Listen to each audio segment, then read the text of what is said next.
Great.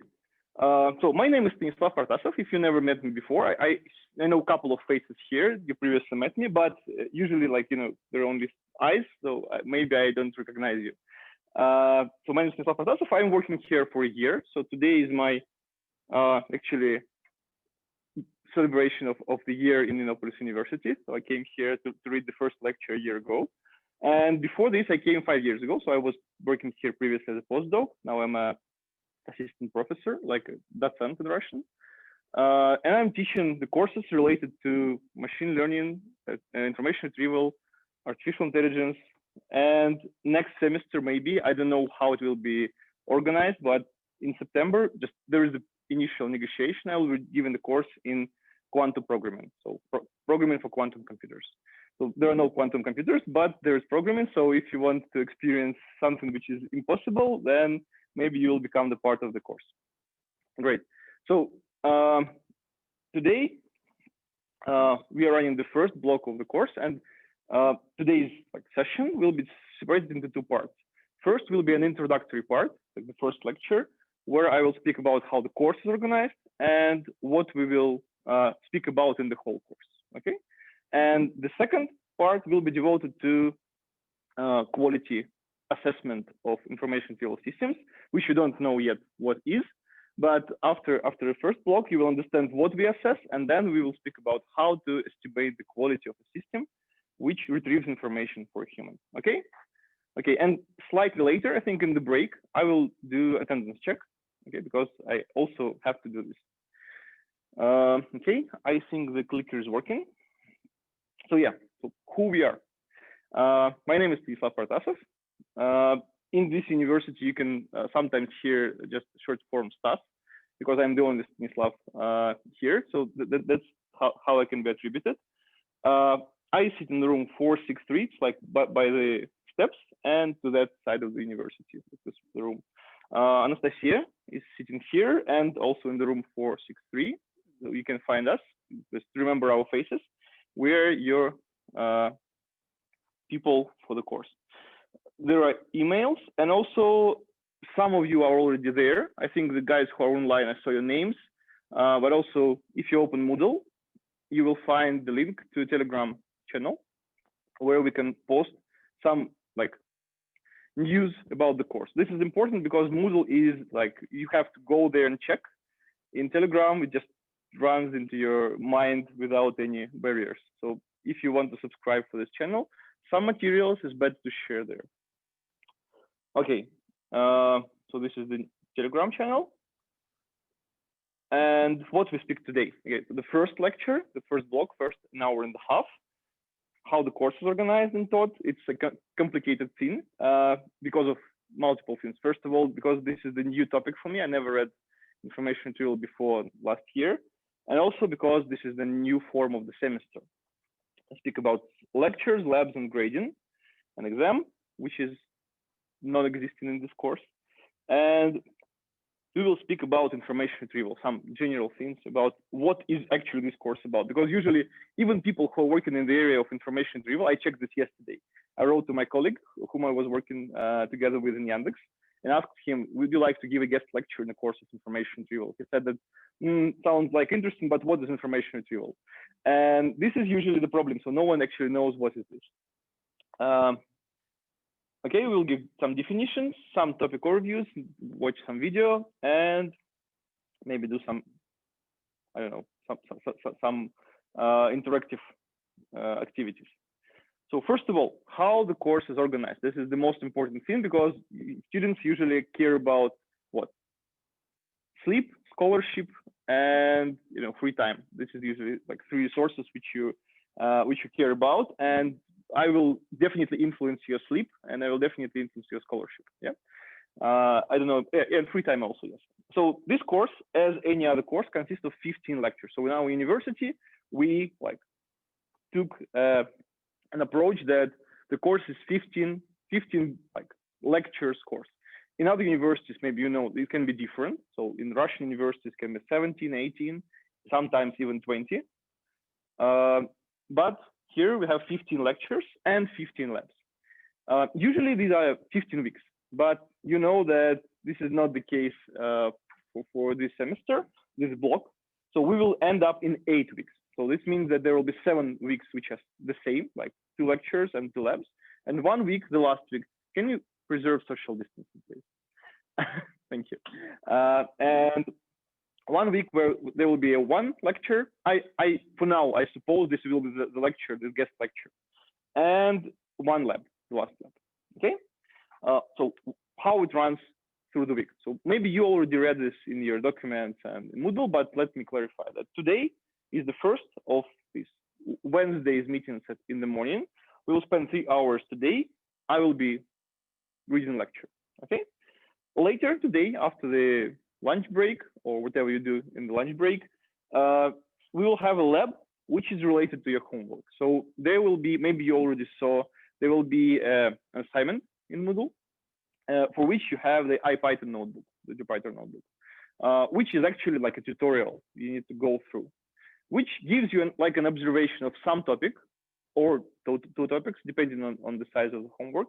And you will have to like fill some gaps in these notebooks to continue to work. So if this is a quality assessment, you will implement some metrics, some formulas for measuring the quality of the search engine. If we speak about the crawler, you will implement the parts of the crawler, and so on. So Nastya will present you the idea, so the outline, and help you with implementation if needed. So you will spend an hour and a half together on the topics related to your homework. So you start doing your homework in the class.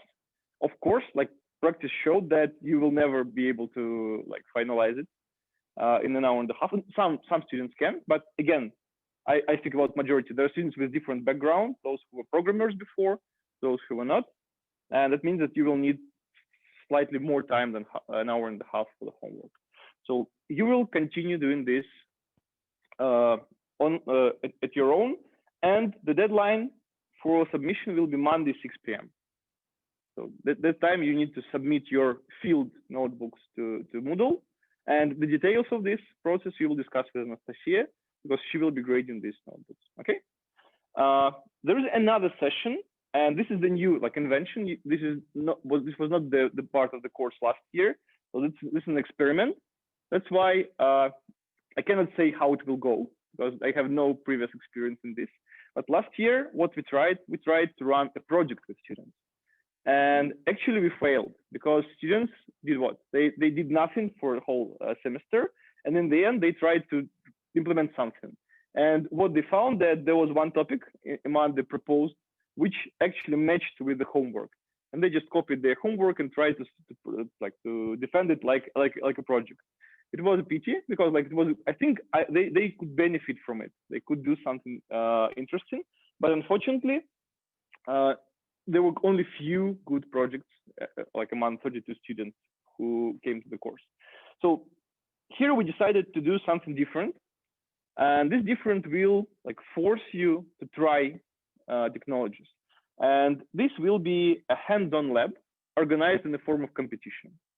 So it doesn't mean that competition will like push programmers to the better grades and those who are not programmers down. No, the competition means the following. I will in the next slide explain it in details, but it means that there will be some kind of another practical activity which will also cost you some points of your final grade.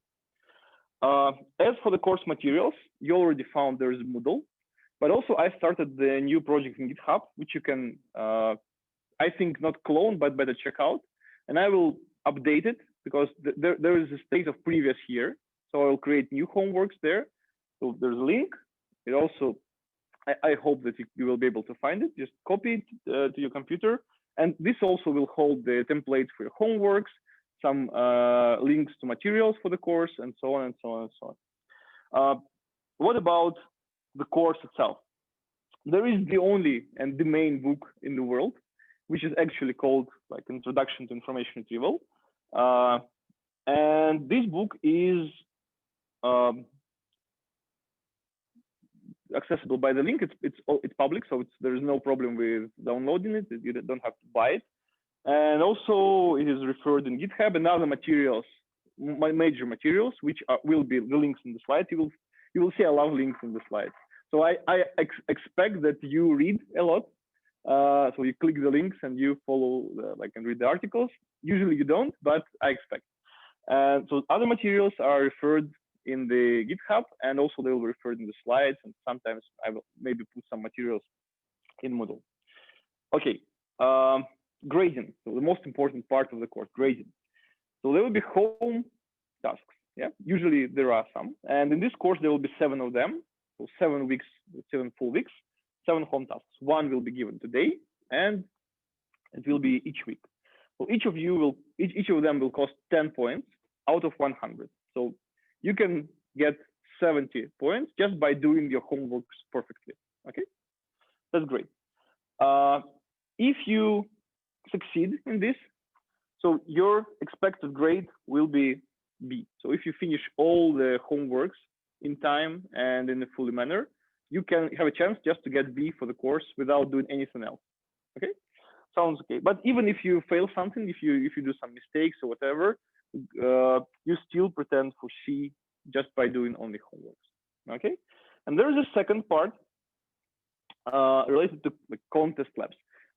I'm sure that we will adjust the schema, we will adjust the procedure, but each lab can bring you up to 5 points. So 7 by 5, 35. So in max, it's 105 points.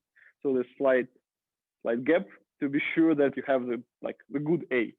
Okay, and we expect the first iteration. We expect you to work in groups of 2.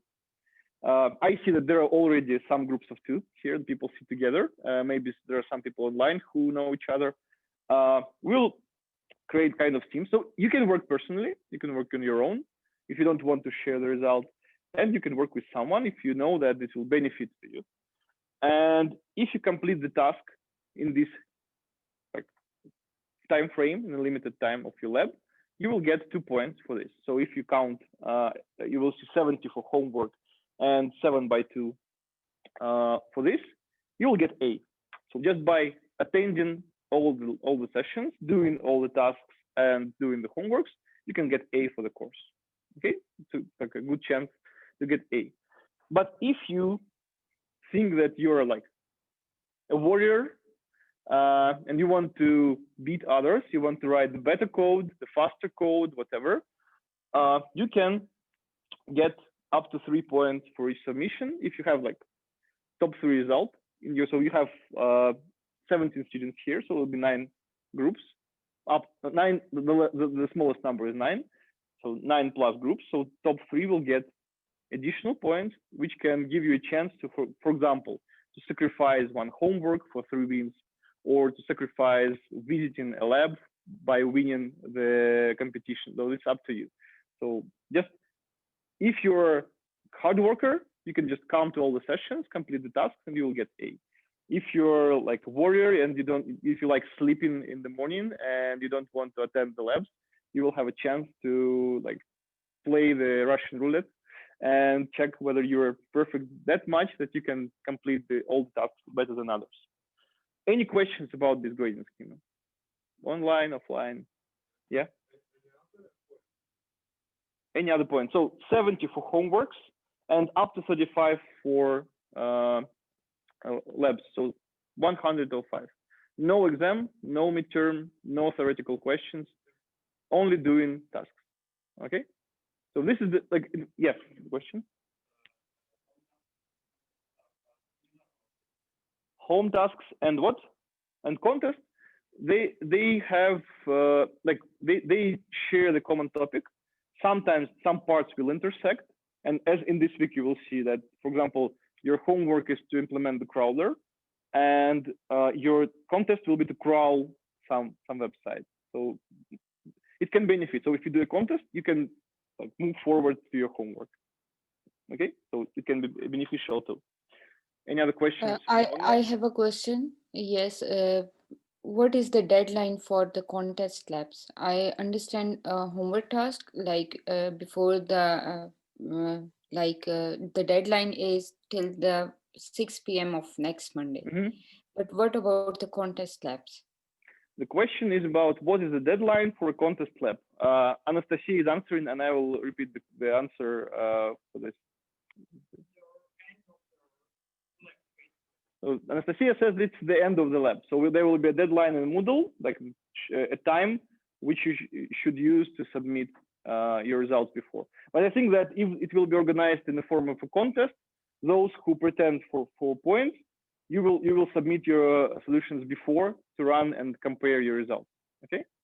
So I think that this will be all inside, like framed in the time of the lab. So an hour and a half. So you'll have to come in time. Okay. Great. Oh, wonderful. We spent half an hour on these interesting questions. Okay, let's go further. Great. Information retrieval appeared suddenly in this course. So let's speak about information retrieval. First of all, let's go from the, like any course in my university, whatever it was, philosophy, mathematics, programming, started with a definition. So let me share the definition with you and go through the like bullets of this definition.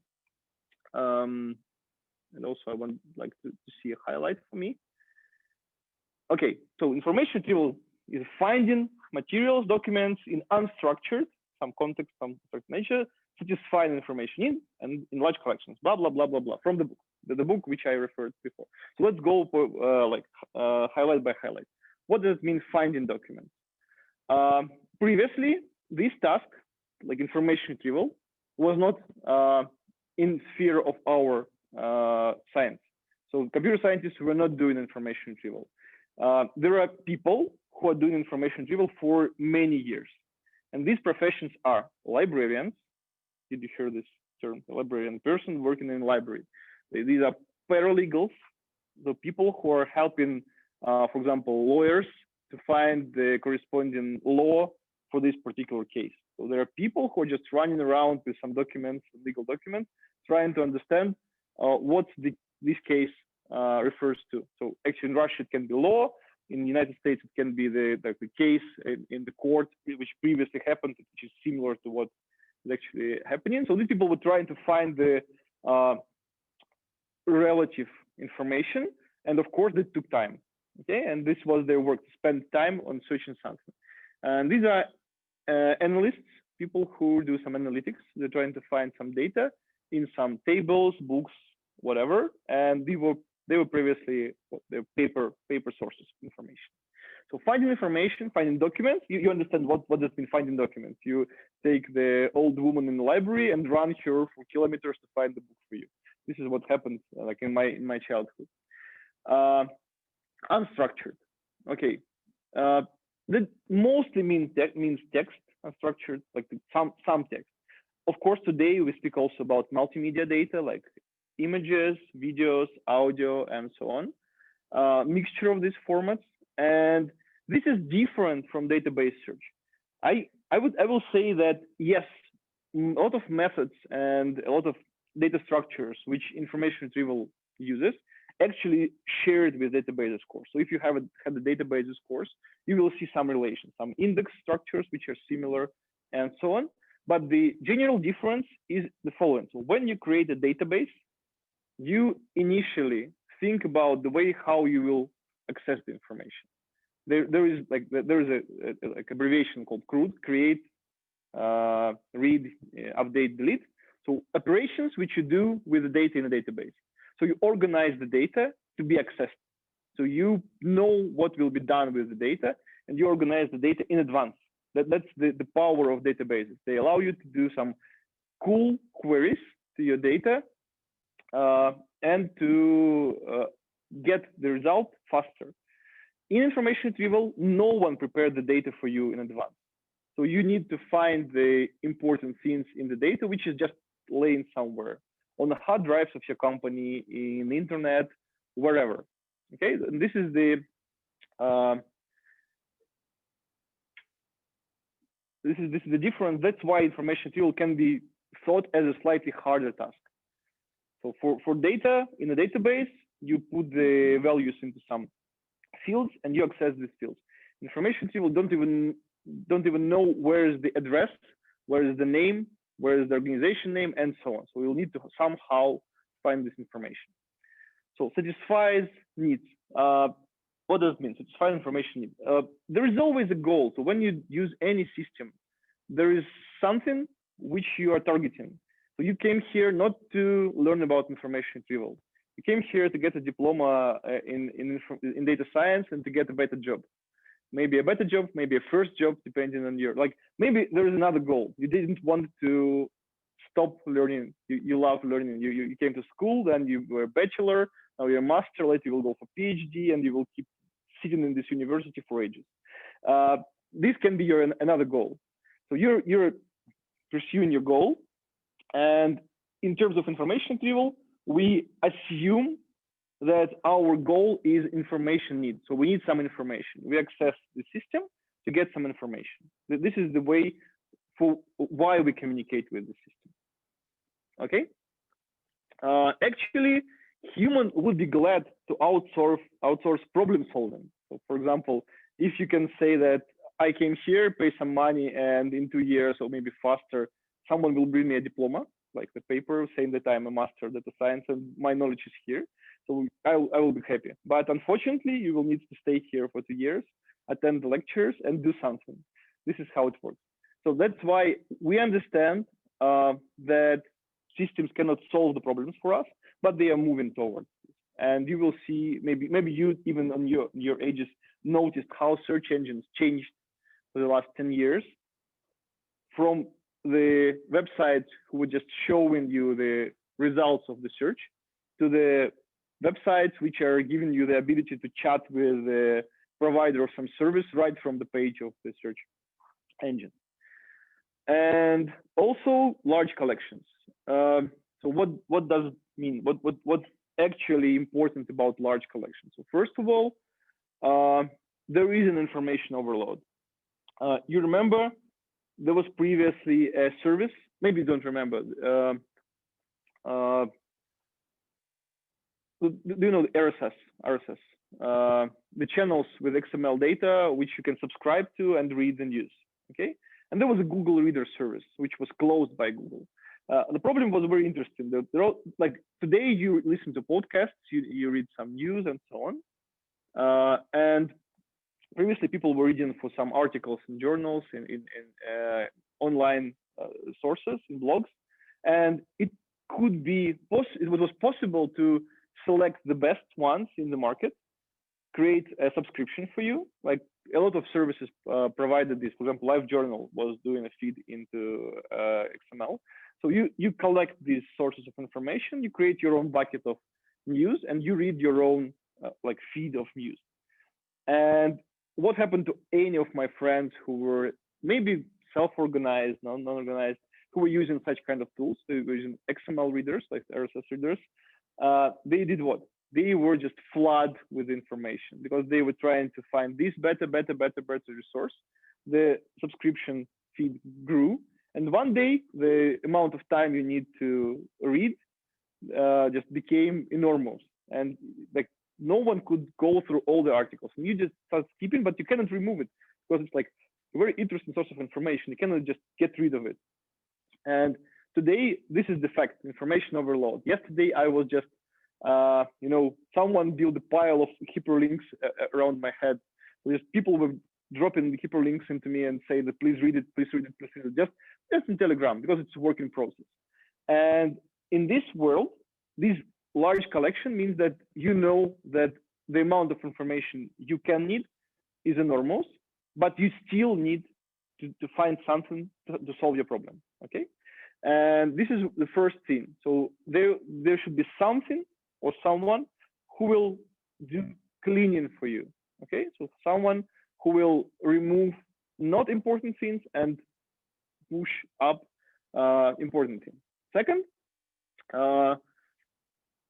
large collections mean that information falls out of your own device. It is not inside your smartphone or laptop. It's now somewhere in data centers, in maybe networks.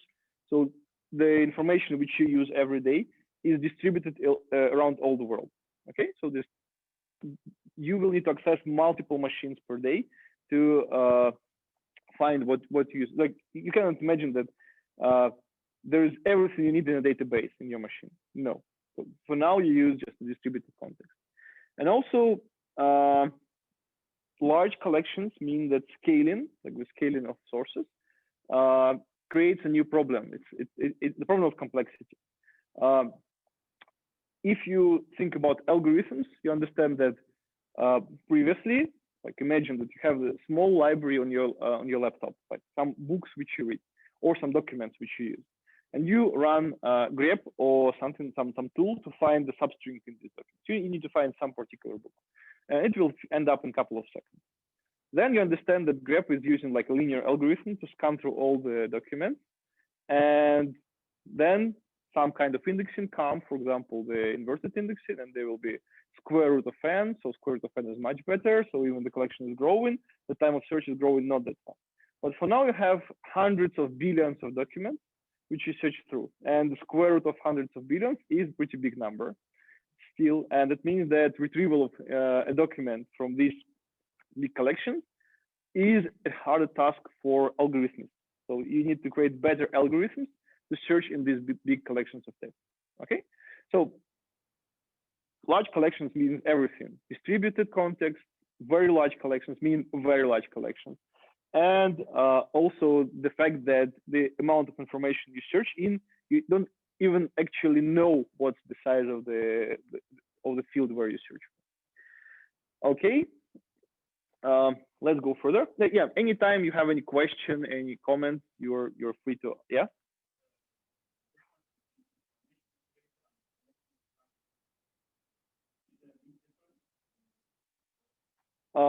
Just I think that, like, let me say that I think that information retrieval is a term, and what I know that if you try to translate this into Russian, for example, you will get what?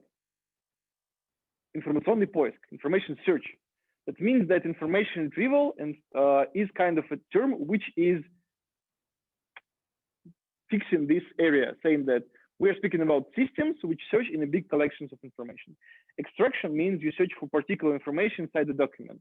So it can be considered as a part of retrieval, but again, like in this course, for example, we could speak about XML queries with XQuery or XPath, but actually we don't, because this is the marginal part of the course. So maybe you have a course on extraction, I don't know. You have, maybe later, maybe. I'm not a specialist in this, sorry. So, okay, the last part of the definition makes me to highlight the very important thing. What is the scale of information retrieval system? First of all, of course, there are still personal information retrieval systems, which are, for example, systems which try to search the data on your machine. You can do some indexing. There are some tools, like any operating system is now indexing the documents if they know the format, like for example, Microsoft Windows, it knows the document formats like PDFs, Word documents, Excel documents. It can build kind of a full text index. And if you search for some substring, it can give you in the result the collection of documents which contain the text, not only the names of files, but also the internals of the file. Yeah, so search for your personal documents in your machine, maybe with find or grep, maybe with indexing. Classification filters, what does it mean? Imagine you have the smartphone, like any smartphone, and any smartphone today, whether it's Apple device or Android device, there are some software, special software or built-in software, which allows you to do what? To sort the images by faces, like by persons who are in the image. So the group the photos by the person, group the photos by location. So we took some photos in some different years and some different situations, but there is always, like today, there is almost always the GPS tag. There are coordinates in the meta information of your image, so they can aggregate the images and you can search by location. So my friend, like I don't have Apple device and I never used this feature, but my friend showed that iPhotos can like show you the map with the images, and you just scroll and you see all the images taken in this area. It's a very good way of showing how you spend your holidays. So where you go, like my parents would be happy, like where you go, what you saw, and you show the location, you show the neighborhood with the picture. So I suggested to use this feature and different filters for information, like obviously, and different background monitoring tools. So for example, mentioning yourself in the network. So this is a very important feature for a company. Imagine there is a PR department who is monitoring all the mentions of the company and the heads of the company in media. And there are some companies which provide this service. They monitor all the media which are valuable and show that there was a mention of this person and this person. So for your personal needs, you can do these things. For enterprise and domain-specific search. So for example, when we speak about domain-specific search, there are special features, like in general, search is built like in general ways for all the domains. But imagine chemistry. In chemistry, you need to be very precise in indexing formulas, in indexing the notation of chemicals. In law, the things which can be removed in the general search. For example, sometimes when you do indexing of the document, you get rid of numbers because numbers are very variable. They usually don't repeat. And like, just imagine you say chapter 2. Yeah, so the chapter 2 can meet in many documents. And that's why some numbers sometimes stripped off. And in laws, the number is very important. So which particular law was used here. In mathematics, again, writing formulas, being able to search in formulas is very important. And second, these are enterprise networks. For example, searching for documents in your corporate neighborhood, not only on your machine, but also sometimes you can deploy a special service. But what about the tools which are already come together with software? For example, like I worked for some time for a Korean company. They are doing software for protecting your data. And one of the features they were developing right maybe 2 years ago was that if you install the software which protects your corporation, your enterprise, you install it into like the agents on all the machines. That's usual situation. Like Windows is doing the same. You have the corporate network and you have this operating system, which is actually the agent for the network. So there is a server which manages your machines, and you can deploy all the policies, you can collect the data from this machine just because they use Windows. So if you install an additional agent like from Acronis, it can monitor other things, for example, the hard drive state, the viruses, and so on. And they were proposing the feature which will segment out the network by its use. So for example, imagine you have the big corporation like Innopolis University. You have the whole network, which is managed by a domain. The people who are doing teaching here, students, there are people who are earning money for university, the people who use very sensitive information, some accountants, people who do nothing here, people who just have an account, but actually they don't use it. Like just imagine there are a lot of people who are working with their hands. There are cleaning services, there are people who, the guards, and they can be or cannot be employees of university. And they can, maybe they don't even have devices. Yeah, so the different people doing very different jobs. And the proposal was to do an indexing of documents stored in the devices of the employees, to propose a system administrator a segmentation of networks, saying that these machines, for example, belong to people who work with legal documents, with laws. Yeah. So they have some very important sensitive information about the legal state of university. So they can be isolated on a physical layer, so in the network, like by a subnet, just because you can manage them separately. These people are working with money. Yeah, better to cut them off from internet forever, for ages, and so on and so on. So doing searching information in the corporate network can be also the separate interesting task. And going to the biggest scale, to search in web, to search in the internet, here we can highlight three important things. So first of all, this is a very large scale. This is the place where you should think about algorithms, because algorithms means CPU time. CPU time means what? CV time means energy. Energy means money. And this can be easily shown that one additional millisecond of running an algorithm will cost you some thousands of bucks per day just for heating the world. Yeah, so you pay for data centers. And if there are 30 millions of requests every day, 1 millisecond becomes an essential load. It will both contribute into the into the use of CPU, so the CPUs will go down faster, and also it also will contribute into heating of the world. Okay, so that large scale means you think in big scales. Second, I don't know, like maybe there is also some kind of commercial interest, but also it's very important to mention that there is a commercial interest for other parties. People come to this web search to earn some money. Some of them do search engine optimization for others. They use these tools to earn money for them and for their clients. Yeah. Some people exploit this system. Like some people exploit. So they do some tweaks and tricks in their websites to push their websites to the top positions of the search engine, and to maybe, I don't know, do some phishing and so on. So for example, last year, I don't remember last year or not, there was a big number of websites who were mimicking the Apple official stores, trying to pre-order the new smartphone of Apple. They had like the very good looking, like they were very similar to the good website of the shop which will sell Apple devices. So we are official resellers. Please leave your bank card number here, and we will send you iPhone slightly later. Yeah, and they were like, I was frightened that they were in the top 10 outputs of Google.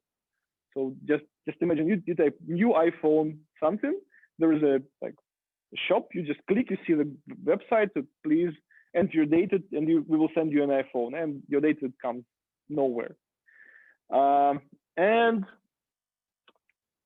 also, there are people who are using this for advertisement. You understand that what's the difference between the advertisement in the web and advertisement in the real world? Just imagine you drive to Kazan. You see a banner like which says that we sell something, I don't know, health insurance or whatever. And there are like thousands of people going through this banner a day. And out of this thousand, there will be maybe 5 who are actually interested in this advertisement.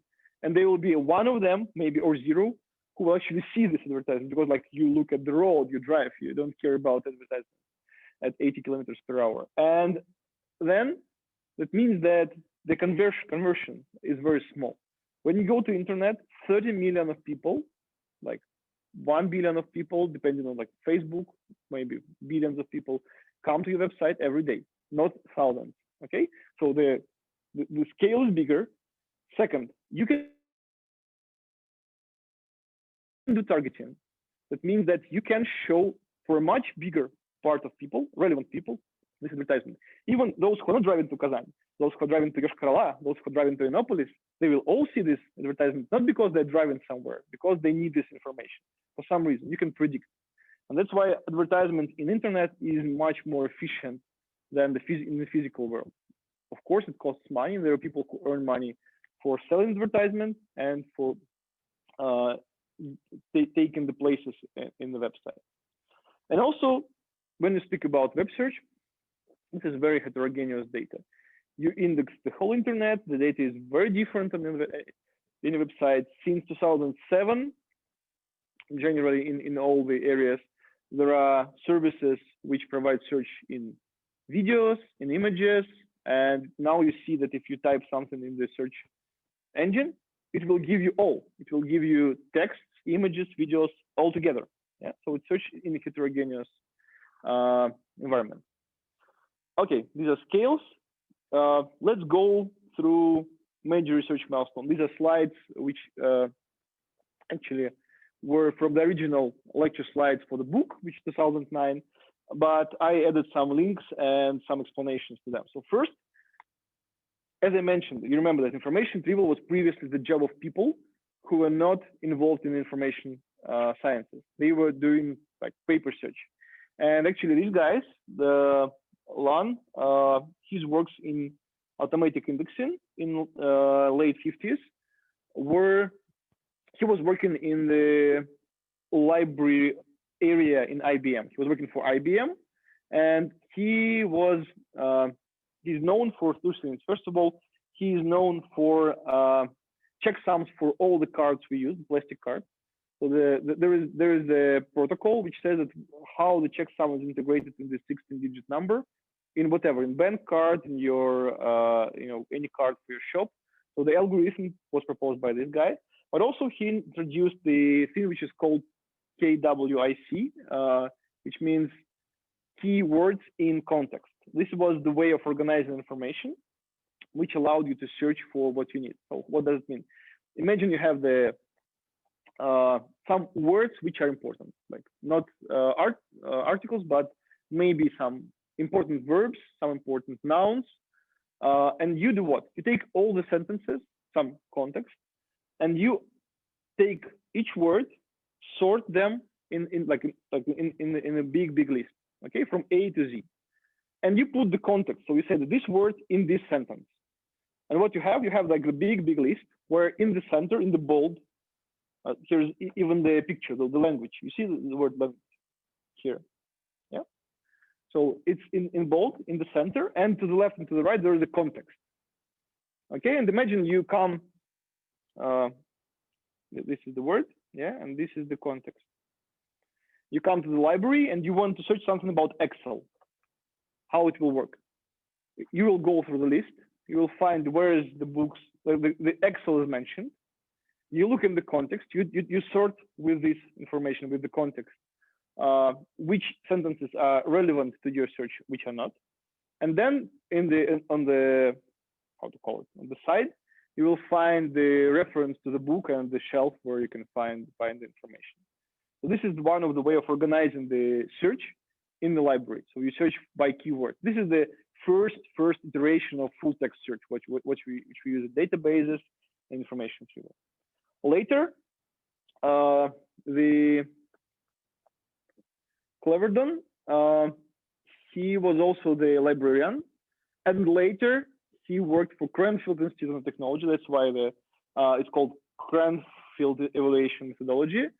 He was the person who, his name is Cyril, if it's important. He worked for a project, which is like, we will speak about like the results of this project. We will speak about in the next lecture today, the way how to evaluate information retrieval systems. So how to say that what you did was good or bad. Okay, so were you okay in doing the task? And this was he who introduced the concepts, which are now called the buckets of queries, the assessors, and so on. In 1950s, people understood that just retrieving all the documents from which are containing the words in a query is a bad approach. So even in the 1950s, people knew it, but until today's scale, this concept keeps. And later, in 1970s and 80s, so did I say anything about Selton? No. Yeah, Selton was working also on evaluation techniques. So we can go follow the links and see the details.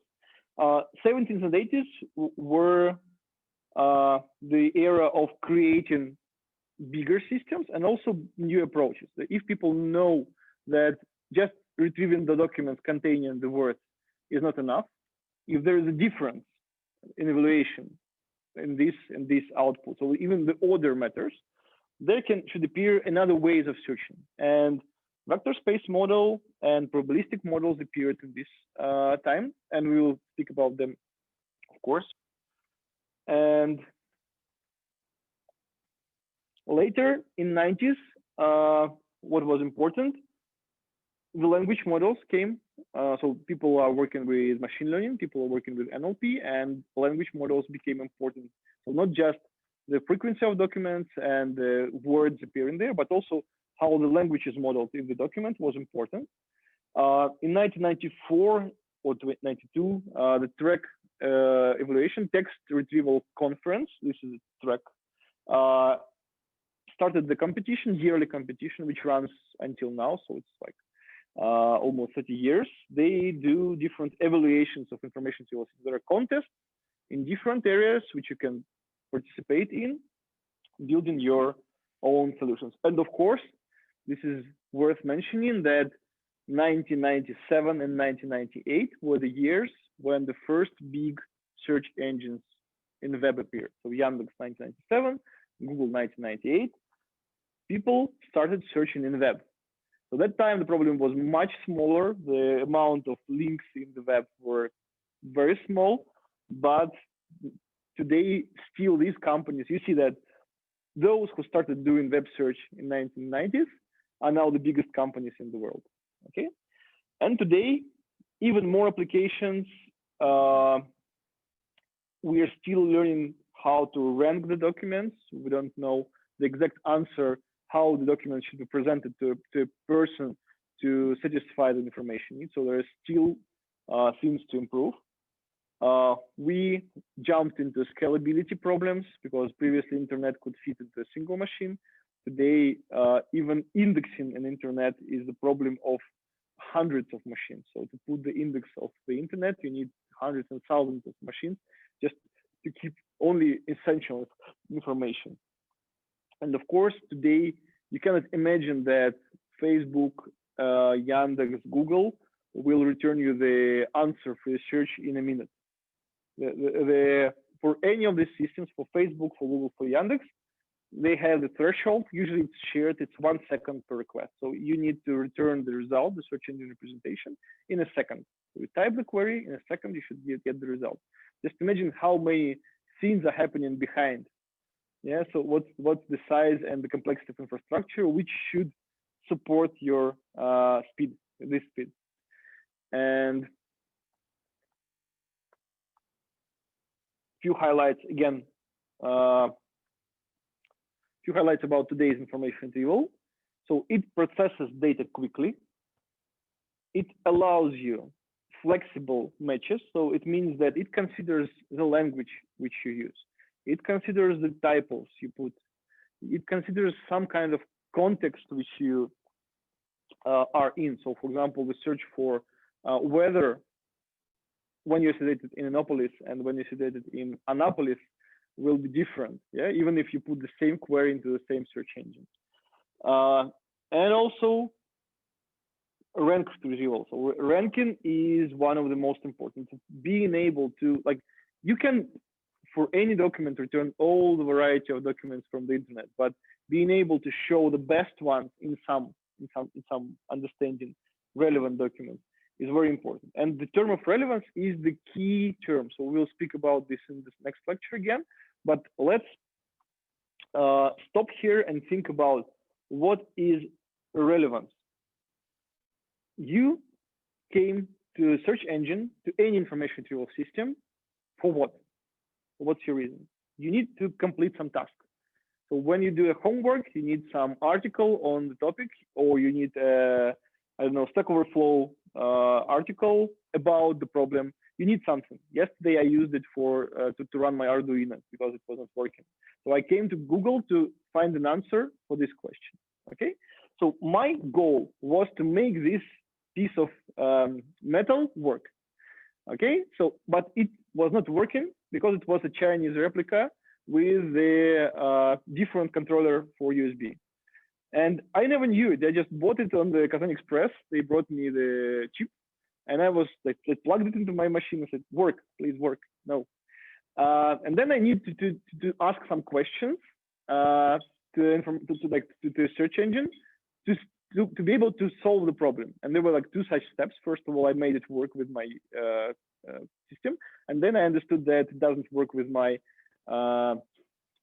with this version of CPU because it was not this like CPU, but it was a previous generation of the processor. So there were two steps which I solved with a search engine. Okay, and this is very important to understand. When you come to a search engine, to any recommender system, to any information retrieval system, you do what? You solve your problem, and then happens something. You need to take your problem and reformulate it into the query for a search engine. Yeah. So there is a scene which will later be referred as a semantic gap. The scene which you take your problem and you try to convert it into the query. Yeah? So these are already different things, because you cannot say to the search engine, I need to make my Arduino work. Well, the only thing you can do, you can try to understand what can be a good query for this question. And then it will return you not the answer for your question, it will return you some documents which can contain answer for your question. Okay? And altogether, you can assess, did it help or not? So in my case, fortunately, in an hour, it worked. Okay, so my information need was satisfied. For other people, it can be not that exact, because I had a binary situation. It will either write the bits into the COM port or not. Yeah. Another situation can be you need to know something about something, like you want to travel somewhere.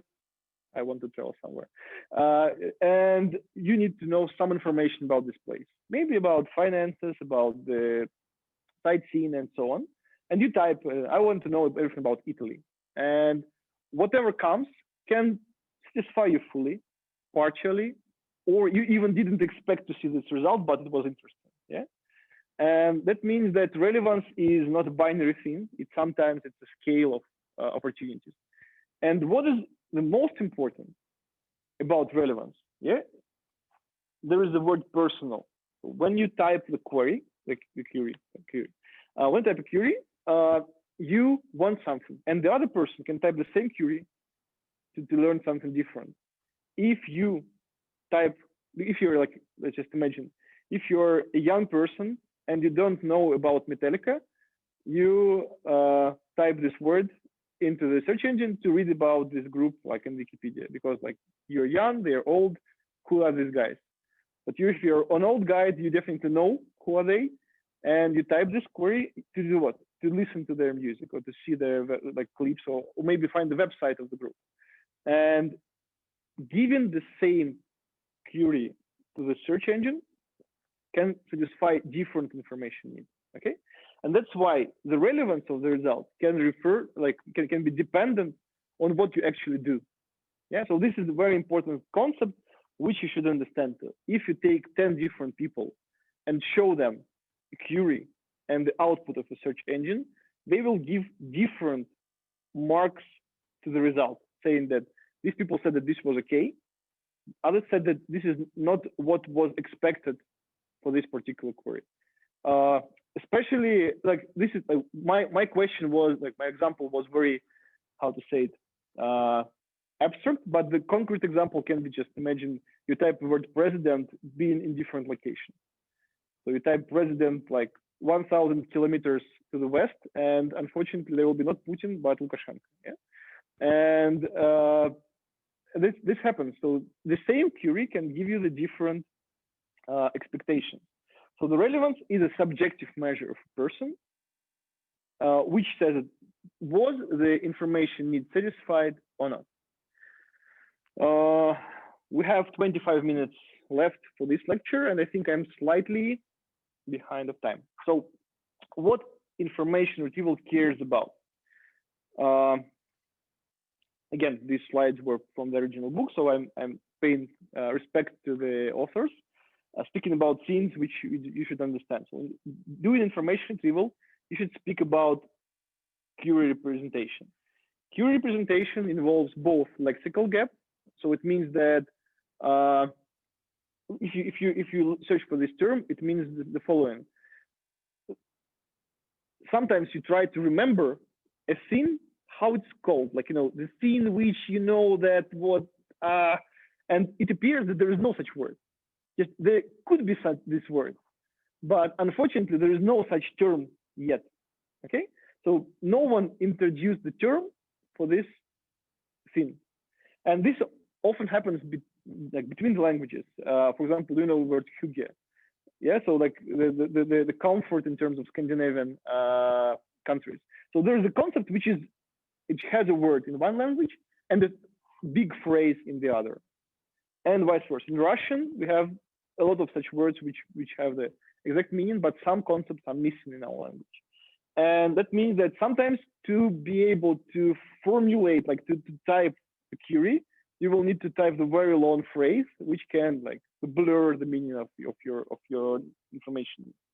And the semantic gap also. Semantic gap means that there are difference in description of the same thing in different tools. So two different people describe it differently. So two different people describe the same thing with different words. The way how it's described in the document is different from how you typed it in the query. It will be different in different languages, and so on, so on, so on. So there's always, for the same thing, can be a gap in how you semantically explain it. Document representation. That's important. Again, so when you understand that the number of documents today is billions and hundreds of billions, then there should be some very fast and very specific data structures, both to represent the document, the one document, and the whole collection of documents, the index data structures. And also, of course, indexing the document, you should think about lexical and semantic gap, because when you index the document, should you index this document only for this word or for maybe synonyms also? And the retrieval models. Even if you have the good data structures, even if you know how to fight with semantic gap, you still need to run the algorithm in the way which it returns the best, in some case, results to your information needs. So there should be an approach to give you a chance to find what you actually search for. Information retrieval covers. So what's information retrieval actually? Yeah, we have this slide here. It covers search, obviously. Yeah, so you retrieve information through search engines. Recommendation, question answering, meaning that you type a question, you get the answer. Text mining, some topics of text mining fall here. Online advertisement, so can be also the part of information retrieval. Audio, image, video understanding, which can be used for retrieval, and so on, so on, so on. Whatever you can fit into the definition of searching for some unstructured data in a big context for personal information need, it can be here. Okay, we have 20 minutes left, and what I wanted to show you that in the December of 2019, I was preparing this course. I was told that I will read the course Information Retrieval, and I was building this map. So these topics which I mentioned previously, I was trying to decompose what's information retrieval in terms of different topics which can be covered in the course. So these topics matched strongly with the book, and I want to just go through the bigger blocks and maybe add something which appeared in my mind after. So first of all, we start with the fact that the documents which are located somewhere should be obtained, okay? And there is the big area related to crawling the web, or maybe just the network. So how to retrieve the documents, being able to access the document, download it, and store it in your machine. Then, of course, after you obtain the documents, there are things related to processing the document. It means that, yeah, of course, you have this document in your machine, but still to search the data inside the document, you will run the linear algorithm. KMP algorithm, Ahakarasik, any of them which searches for text inside. So then you should provide different ways of searching structured and unstructured documents, and also do some text preprocessing, which is important here. For search, of course, you understand that searching is like any unstructured collection means what? You will face the situation of linear search. Any unstructured array, any of just a linear array, if you want to run the search of something, will require linear time.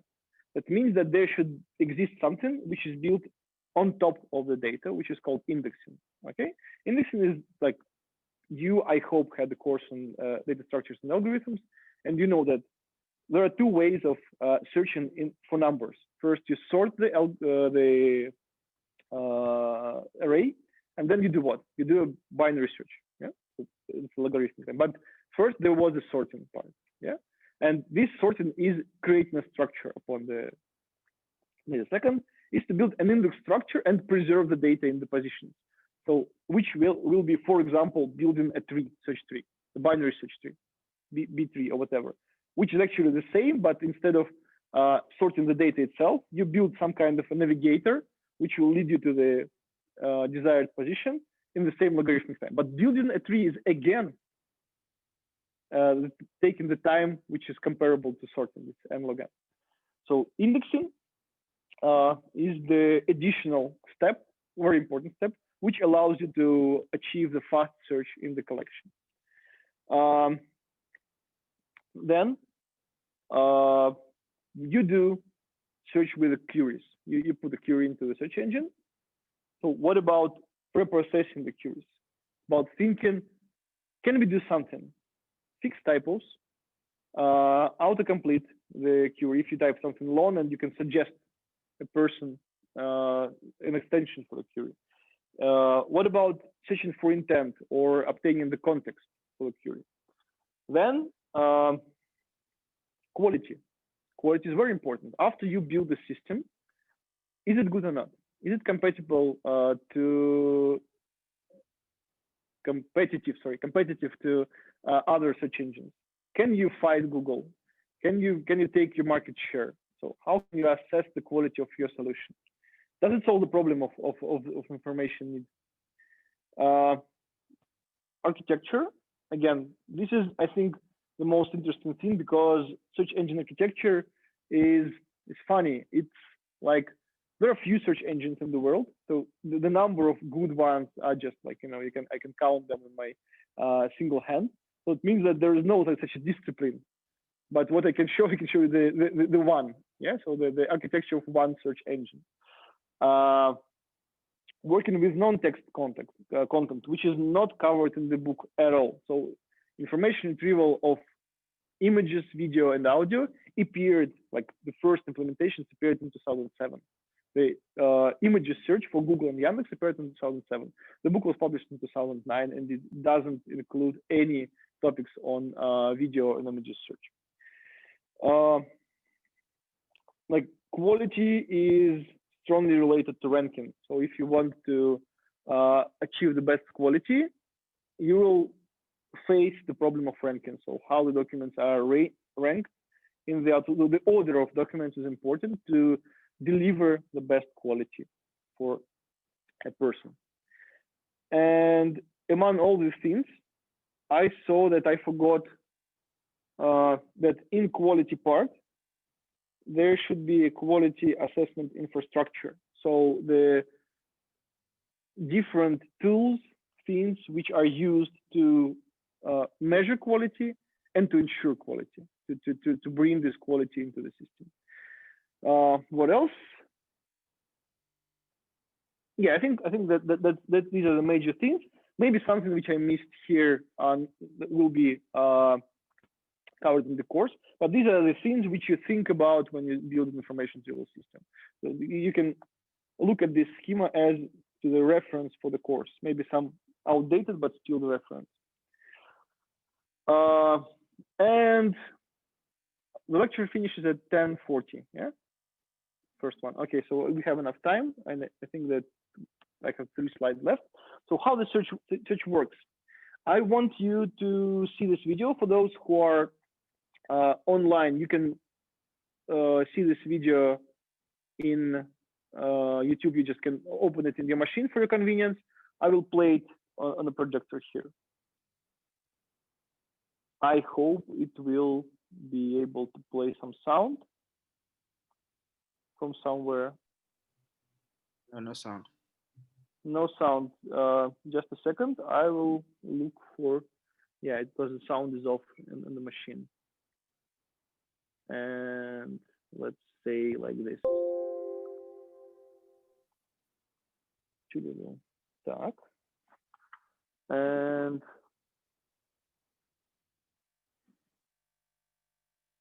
sometimes we even get questions about Google search itself, like how this whole thing actually works.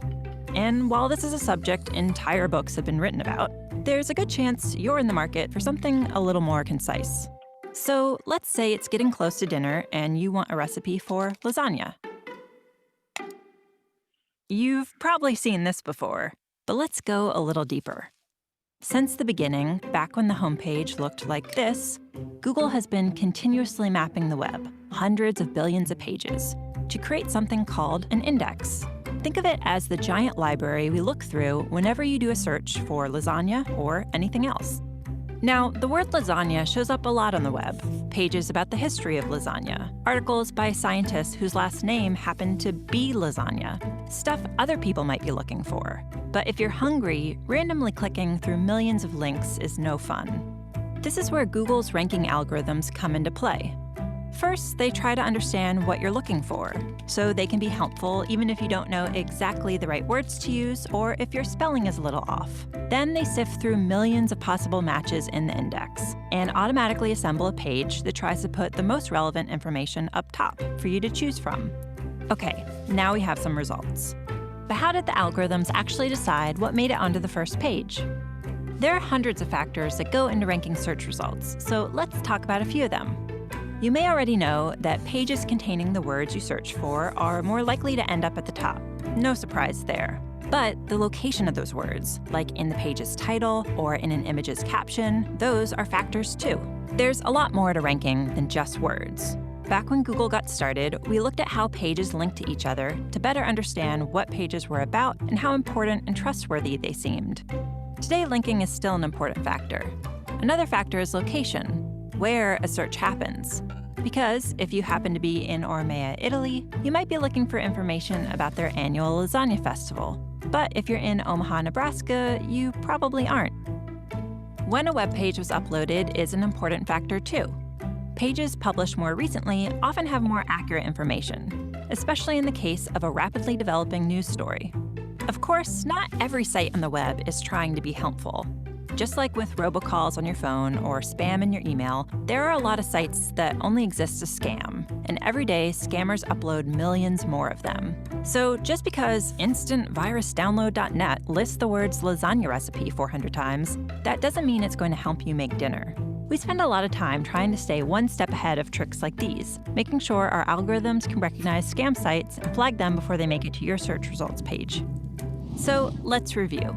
Billions of times a day, whenever someone searches for lasagna, or resume writing tips, or how to swaddle a baby, or anything else, Google's software locates all the potentially relevant results on the web, removes all the spam, and ranks them based on hundreds of factors like keywords, links, location, and freshness. Okay, good time to take a breath. This last part is about how we make changes to search, and it's important. Since 1998, when Google went online, people seem to have found our results pretty helpful. But the web is always changing, and people are always searching for new things. In fact, 1 in every 7 searches is for something that's never been typed into the search box before, by anyone, ever. So we're always working on updates to search, thousands every year. Which brings up a big question. How do we decide whether a change is making search more helpful? Well, one of the ways we evaluate potential updates to search is by asking people like you.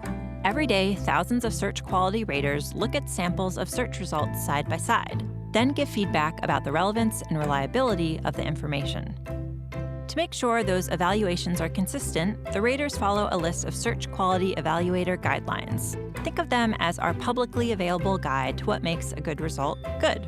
Oh, and one last thing to remember. We use responses from raters to evaluate changes, but they don't directly impact how search results are ranked. So there you have it.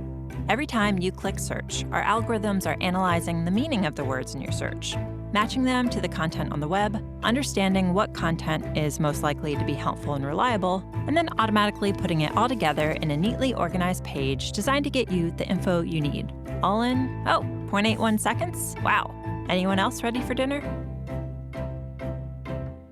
Interested in learning more? We've got a whole website dedicated to how search works. Just click right here. Okay. First of all, I need to switch off the audio. Yeah. Now I hope you still hear me. And the course is over, so you know how Google works. Actually, following the video, I like to ask you a couple of questions here. So the questions are on the slide. The first one is, of course, a joke. So 5 minutes video is usually not enough to understand the whole problem. But just few things to warm you up. So anyone, maybe some in free form. What is index? How did you understand what is index? I can answer. Just the question. Yeah, answer it from here. Yeah, please. As she said in the video, it's like a giant library that helps organize information. So it's like a giant library which organizes information. Yeah, but you don't have to think about index as about the place. Yeah, so it can be slightly strange parallel that this is the place which organizes the document. Index is what? You have the whole document, and the very important thing that Google never owns the whole internet.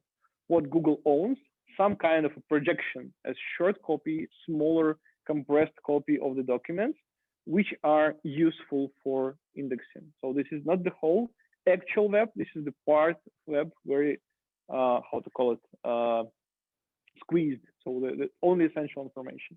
And then upon these data, there are some data structures which we'll consider in the course, which allows us to search faster, as it is done in the library. In library, you can take like if you ever been to library in the internals, you meet index twice. First, like in my childhood, what was a library? It was the place where some like wooden boxes with letters appeared. And what were the letters? They were letters of like either of the surname of the author or the name of the book. Okay, and you go and search for, if you know the exact name of the book, you go for this particular box, and inside the box they are alphabetically ordered. So we can use binary search to find the particular the card, the paper card. So this was the first index, the data structure, which means that the organization of these cards in the way that I can, in logarithmic time, find the one I'm interested in.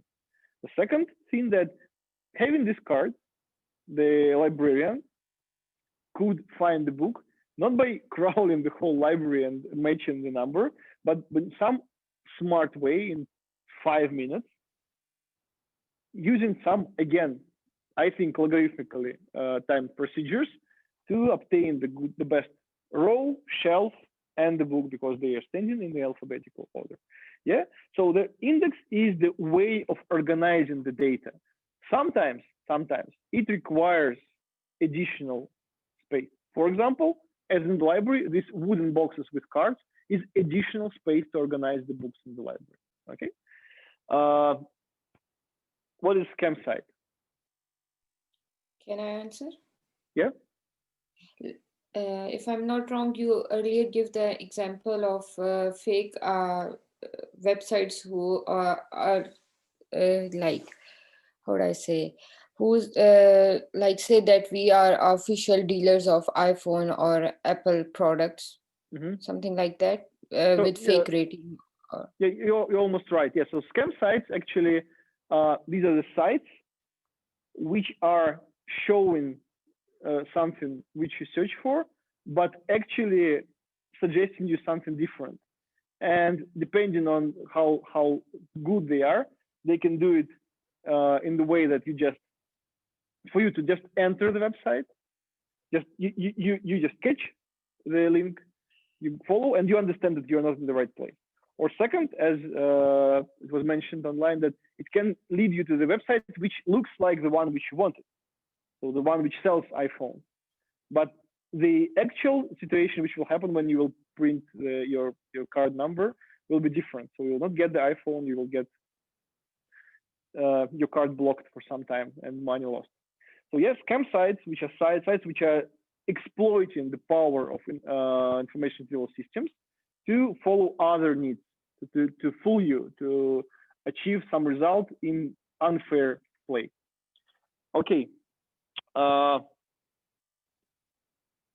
There was a mention of factors who can, maybe not online, because I understand that online, maybe offline, someone mentioned which can be the factors for search, except the text of the document itself. Number of links. What does it mean? How will we use it?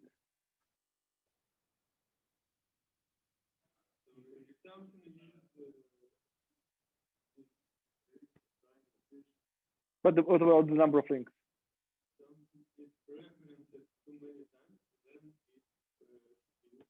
Oh, so you think about reputation. So it's a thing which is referenced multiple times, like a scientific article. Then it means it's a good article, so we should boost it into the ranking. Good example. Time, date. Yeah, so freshness, for example. If you type for Navalny right now in Russia, what you will expect not the Wikipedia article, but maybe the news about the latest event. So sometimes freshness can be important, and if you search for something actual, you will do what? You will use the date and time as the factor. As it was mentioned, like the coordinates, as in the video. So where are you located? The weather is different, the events are different, the name of a president is different. Maybe there is no president at all because you're in the monarchy, so you're in Spain. Okay, and what is side-by-side procedure? Yeah. And how do they do it?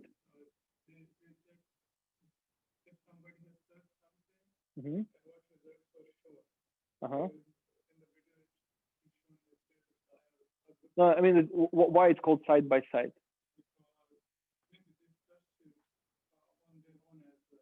On their own.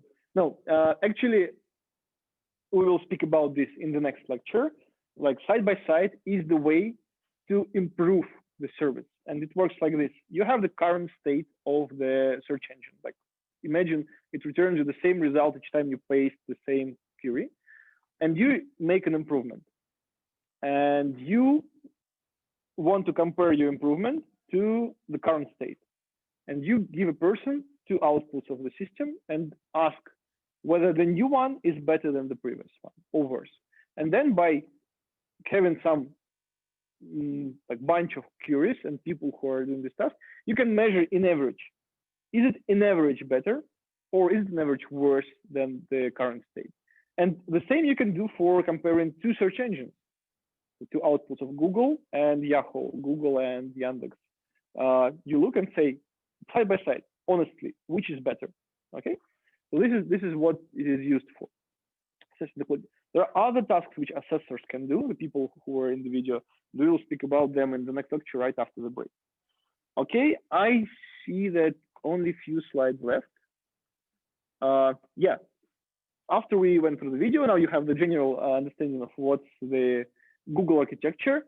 I would like to have a short drawing session. I'm not very sure about my drawing skills, but I will try. So I will try to draw here an infrastructure of simplified infrastructure of a search engine, how it looks like in Yandex. With some simplification. So first of all, the important part of the search engine today is, as it was mentioned in the video, is an index. Yeah. So as I mentioned, the number of documents is enormous, and it means that most probably the index itself is the big data structure. With a high chance, it means that it will not fit into a single machine. Okay. So what does it mean? That there is a bunch of machines which are responsible for indexing the document. Okay, for images search, it's like for Yandex, it's 20 billion images. For document search, it's more than 100 billions of documents. So, and there are some number of machines. If we speak about images, there are hundreds. About text documents, there are thousands of machines which store the parts of the search index. So this data structure. So imagine how big this data structure is if it is stored in multiple machines. So they are called base search.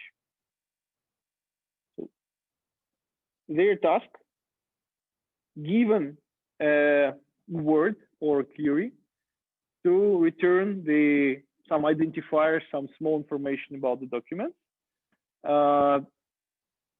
in some big number. So for example, what is expected result from all the base search machines, if you rush into them and give them a query, all in all, you will receive, for example, 10,000 documents.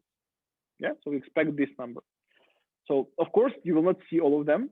And then comes the next stage, the first initial, there is the notification in Zoom and I lost it in chat.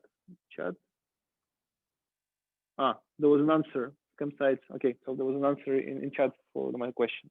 In the next stage, there should be some magic which will improve the result. What kind of improvement do you expect?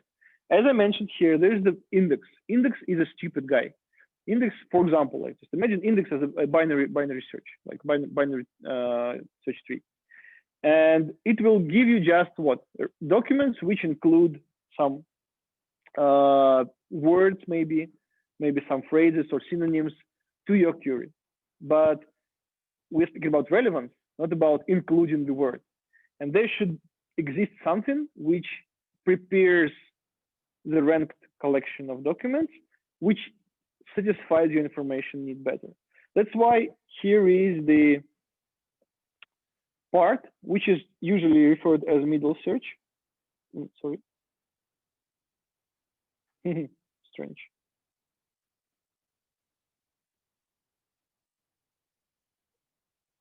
Okay, so imagine this is M, middle search. Which task is to organize, prepare the initial stage of the output of your service. Okay, so we are moving closer to the search engine. And of course, given this, there should be some procedure which renders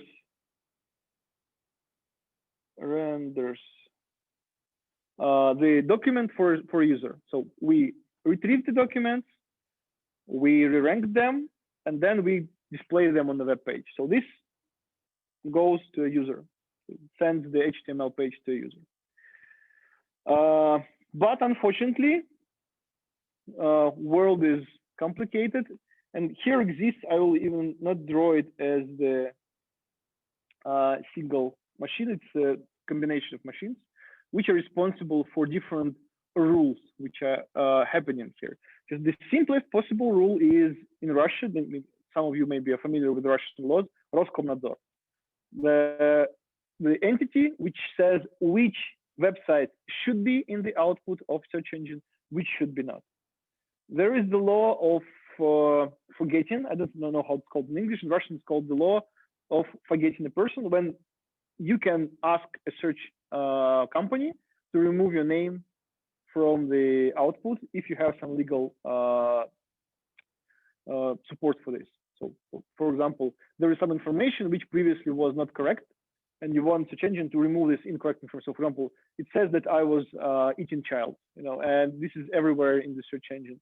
And I would ask and support my decision with some documents saying that please don't show this output because they are lie.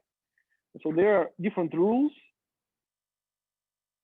and tweaks which can improve the ranking, remove the documents from the ranking, and so on, so on, so on. And this is not even the half of the search engine. Yeah. So what is also important? We should understand that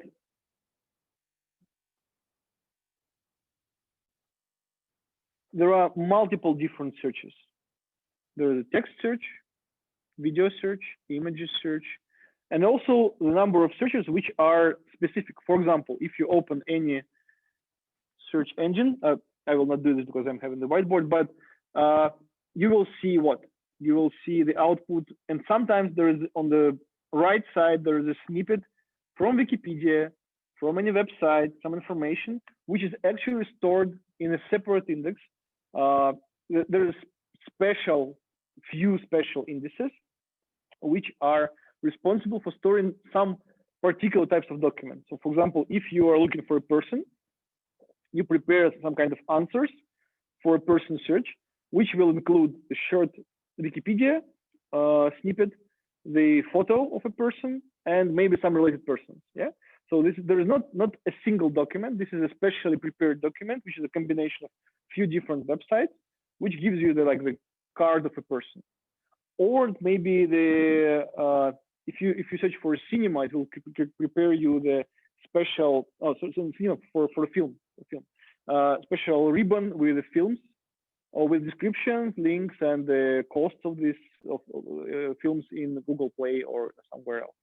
So it means that there are multiple services which also perform as a search, but they actually not like document search.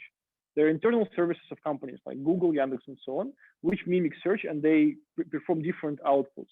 Even advertisement. The advertisement is in the same output, but it's definitely in a different index. So you don't store advertisements in the same index as the documents of the whole web. So there can be images, videos, and so on and so on and so on. So few copies of the infrastructure solving different problems. Okay. Here on top, when you select the service, of course, you don't just rush with the query which is typed by a user. There is a lot of things done for query preprocessing, which can include the classification of intent. So do you actually search for Wikipedia article, or maybe you search for a service? Yeah, so you can add some information about the type of your request by classifying it with some classifier, with some machine learning model. Then there is, of course, enrich, which can include what? Adding information about your location, your social demographic profile, which is already obtained by a company. If you logged in the system, you have the identifier. You can open, for example, if you open Yandex or Google, if you open cookies, you will find the thing which is called, in Yandex called Yandex UID. In Google, it's called Google ID, I think. It's the hexadecimal string, which represents you as a person. And it is usually glued among your devices. So even if you are not logged in the system, the cookie is stored in the browser. And even if you logged in, logged out, the cookie remains. It means that it still can identify you as a person. And among all your devices, you share the same identity, the same social demographic profile. And it can say that you're a male person. The languages you speak are these. The income is like this because you search for this website, and so on. So there's a profile which can help in targeting you advertisements and search results. Extending. Of course, extend means what? Adding synonyms, expanding the abbreviations, and so on. So working with the query itself, with the text of query, okay? And of course, different type of fix. So for example, you forgot the keyboard, switch the keyboard and you type Russian letters, English words, and so on. So these are things which are done before you request the document, of course. So you need to prepare your query in a good manner before you do the search. After this, of course, there should be a routing part. I can say that, of course, in any company, search in images, search in text, search in video is located in different machines, in different services. These are different, like physically different places. And it means that if you type Yandex through /search/images/videos/ something, there should be a server which redirects your queries to the infrastructure of this particular search. Yeah, this routing will lead you here, and here. But you know that even by routing your address to a particular service, what will happen? They will ask each other. Yeah, in a text search, you will have images suggestion. In an images suggestion, you will have the advertisement. In video search, you will have some advertisement and so on. So they will be mixed answer always. So even if you do a search in text, it will search in all the services, even if you search only for text. Yes, and then here, after you do this multiple requests for multiple services, after applying the rules, there will be a part called Blender, which blends the results of multiple search engines. So you have search engine for images, for text, for video, and then it prepares the best possible output of a system to render. Okay. And of course, somewhere, actually everywhere in between, not only at above, but also below, there is a thing called load balancing. LB, load balancing. Because what I can say about Yandex is public information. That Yandex, for now, exploits 4 different data centers. 3 of them are main. 2 of them are one in Vladimir region, one in, I think it's Ryazan region. So two are in Russia, and one is abroad in Finland. So it serves external requests. So these 3 data centers are the copies of the same service. So you have the same Yandex in all the systems. So you can just switch off one data center, and this is happening every week in Yandex. It's called учение, like the, I don't know, the training. When they switch off the data center, they just switch off and see whether the service is still working. So it's the way of testing the infrastructure. So you don't rely on the situation when the data center is essential. So there are 3 copies of Yandex. Among them, the requests are distributed. Inside the data center, again, depending on the service, but there are usually 3 copies of each instance. For example, for base search, for this small machine, there will be 3 copies of a machine. And this is not because of reliability. Also, imagine a situation you need to update the service. So you need to be able to always have at least one instance of this block of index working for user to access it. The user comes with a query, and when you update the service, you do what? You switch off one machine, and you're deploying the other. Okay, so at this moment, there are not 3, but 2 of them. Okay, so 2 machines is just the smallest possible opportunity for you to continue delivering the service when machine is updating, and then, but it will take a lot of time. So if you have 3 machines, you can deploy 2 in parallel. Okay, yeah, so it works for you. I remove this because I hope I have this slide left here. So this is my drawing. Actually, some simplification, but all in all, everything important is here. So it's much better than my drawings on the previous slide. So you can refer to this as my not, how to say it, not violating NDA understanding of Yandex, because I was an employee, I know how it works. And actually, this information is more or less public. So I cannot say that I said some secrets. So, but you should understand what this infrastructure. Oh, sorry, 5 minutes. So I will give you more time for break. This infrastructure is actually a complex IT system which works for all the purposes, not only information field, but for business needs. I want information. I don't care about Roskomnadzor. Actually, yeah. So there are a lot of problems which are solved by the company. And some of them will be addressed in this course, but some of them fall into, for example, networks course. Yeah. So when you speak about load balancing and routing, it speaks, for example, for classification of intent, machine learning course and natural language processing. So these topics are covered in different courses. A lot of different engineering things are solved inside.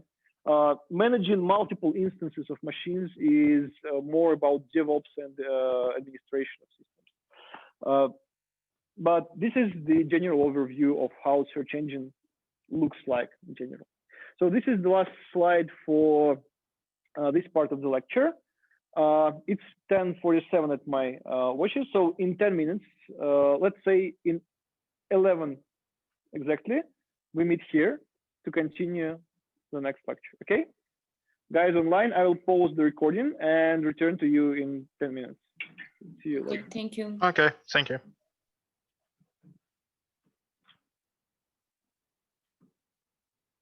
Okay, wonderful. So we are almost ready to start speaking about some internals, some important things about information retrieval. And previously, this lecture was in the end of the course because it stores some, I would say, not simple concepts, but I understood that during the course, I often referred to the materials of this lecture, and I will say that I will tell you later. I will tell you later. I will tell. So that's the reason why this material was brought in the very beginning. So this lecture will include a lot of formulas, but they are not very frightening because they are just the way of writing down some concepts. And if you understand the concept, the formula will break down into a simple part. So we'll speak about ways of measuring the quality of your information retrieval system. For now, you already know that information retrieval systems are created to satisfy your need, like your as users. But you are also the people who will, after this course, be able to create such systems. That means that you will be on the side of the companies who create such systems. And of course, the need of the company who creates an information retrieval system is completely different. The need of the company can be one of many. And today we will speak about two major blocks, the offline metrics and online quality metrics of information retrieval systems. Okay. First of all, of course, we will define what is this and then go through some examples of such metrics. And the first question I would like to ask you and I would like you to think about, and I will maybe write down the answers here in short form. What is the target metric for the service if you are the owner of a service? Just imagine any information retrieval service from those which are present before, even including libraries. Response time. Interesting answer. Response time. And is it a target metric? Is it what you actually want? You want to serve faster than others.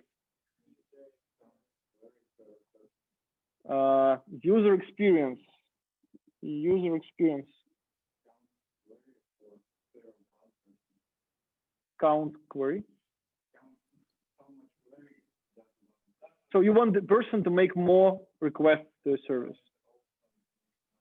Review or rating?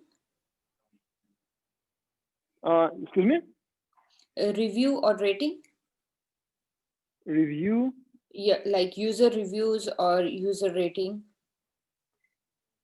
Can you expand your answer? Review rankings. Like So what kind of reviews I get from the users? Oh, so Or how rating, users like, see my service, how they review my service. Yeah, am I yes. good and am I bad? Like Okay, in the form of wonderful. stars, 1 star, 2 star, 5 stars. So they give stars to your service. Like they rank it in I don't know in Yelp or wherever. Okay, so such a variety of answers. Yeah.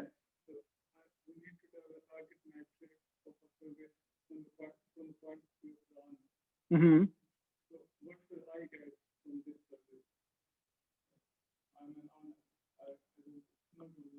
What I get from the service? That's the very important question. I think that this is the good statement to switch the slide. Okay, so these are your examples. User experience. So I want to have the best user experience. I want the best response time. I want person make a lot of requests to my service. So to make retention. So to make person return to my service and use it further. I want good reviews in somewhere, and I want something what I want from the service, because like I'm a businessman, I want to have some benefit from it. Great. Your answers are very diverse in terms of what you actually think about.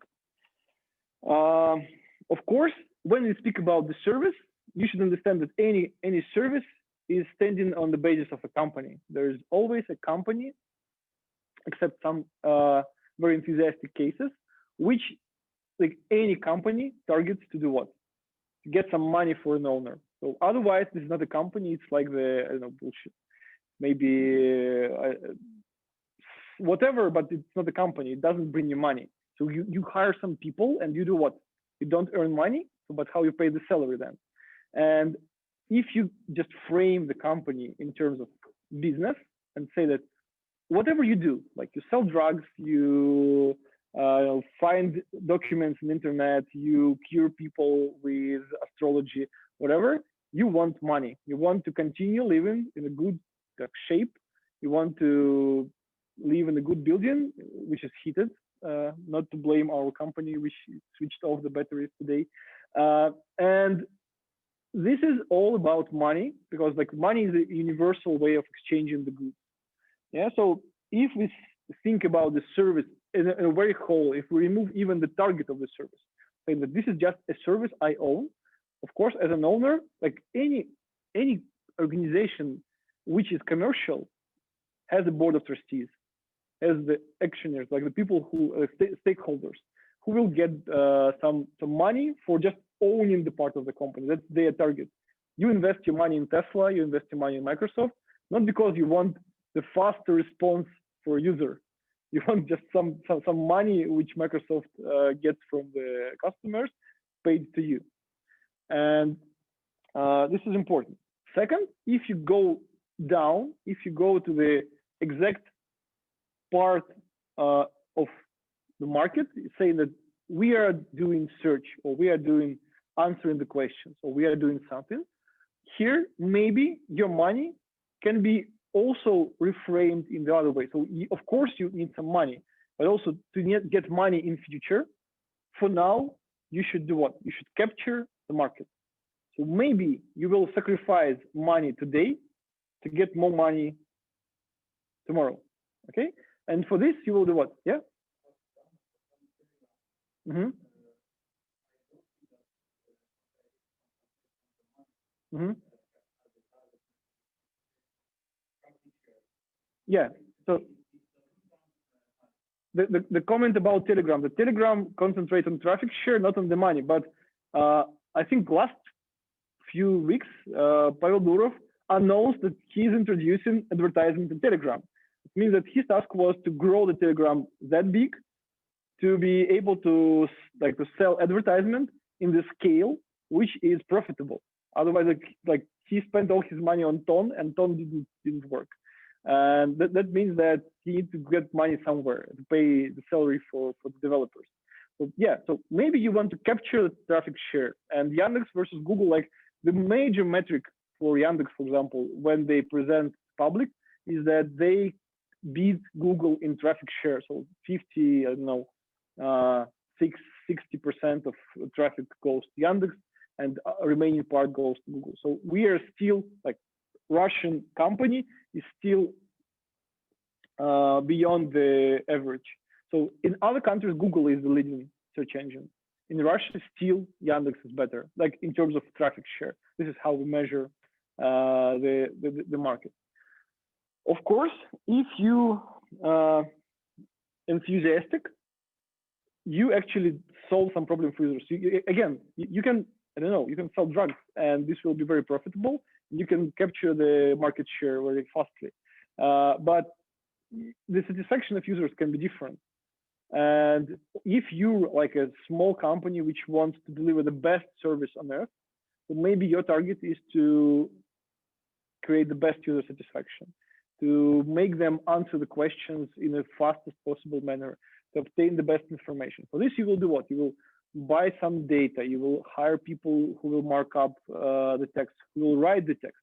So if you want the best content delivered to a user, you can create this content instead of trying to search in internet. Others will say that there's a happiness. So we don't care about the section. We want people to make them happy. So maybe you came, like just imagine, you came to a website which is meant to be a scientific database, but actually it shows you very funny pictures of cats. And that can satisfy you, but no, but it make you happy. Like, wow, your emotions go up, but you spend 8 hours and you do nothing in your research. Things happen. Others can think about, as you mentioned, retention, about returning of users back to your service. And for example, one of the most important metrics for Yandex is that a lot of people today get new devices. Yeah. So you buy a smartphone, you buy a laptop, you open your laptop or smartphone, you enter the browser. Yeah. And by default today, when you sell the device in Russia, you must provide a choice for a user to choose either Yandex or Google. So when you open your laptop or smartphone first time, you switch on the browser, it shows you which search would you use, Yandex or Google. Of course, like in general, people will prefer the Russian search engine, like not always, but like in general, 60% will prefer Yandex, 40% will prefer Google. Mostly we fall into 40% because Yandex search in Stack Overflow was very bad. And Google is much better in this task. But after this, you want people to stick to your services. Yes, you use Yandex for search, but to be beneficial, Yandex should know about you, and you should trust Yandex for delivering you different services and targeting you different services. Not only advertising, taxi, food, delivery, everything. And to do this, you should do what? You should settle the person into the system and make the person stick. So just imagine you have one smartphone, you have another smartphone. No one knows that this smartphone is belonging to you until you log into the system. As soon as you log in, you can match these two devices and collect information for both of them. So I'm now using 3 devices right now and delivering my information to Google, Yandex, Facebook, whoever, from 3 different devices. Okay, and company will be happy to obtain your subscription or login, because as soon as you log in, have you ever re-entered the password from your Google or Yandex when you enter search?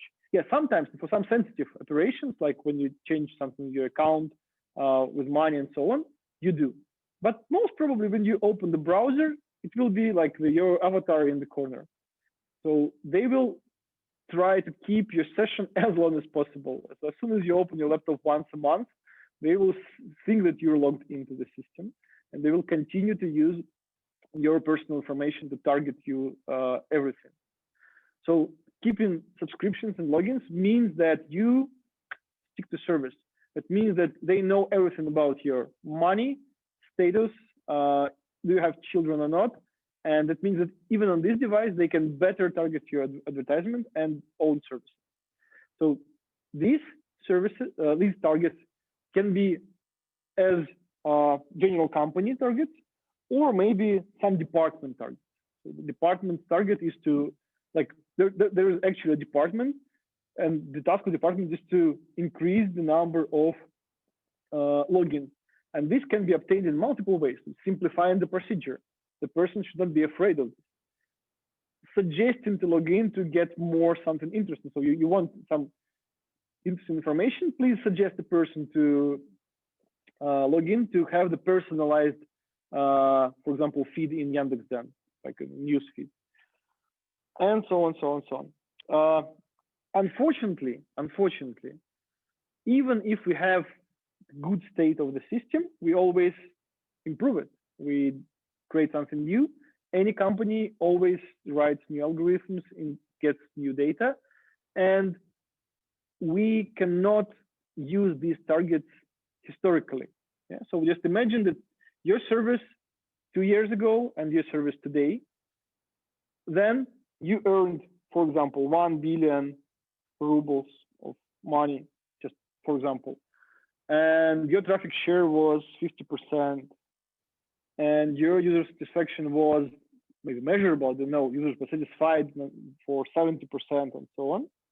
And then you have twice more users, and you want to see what would be your numbers if you apply today's state of your search engine, for example.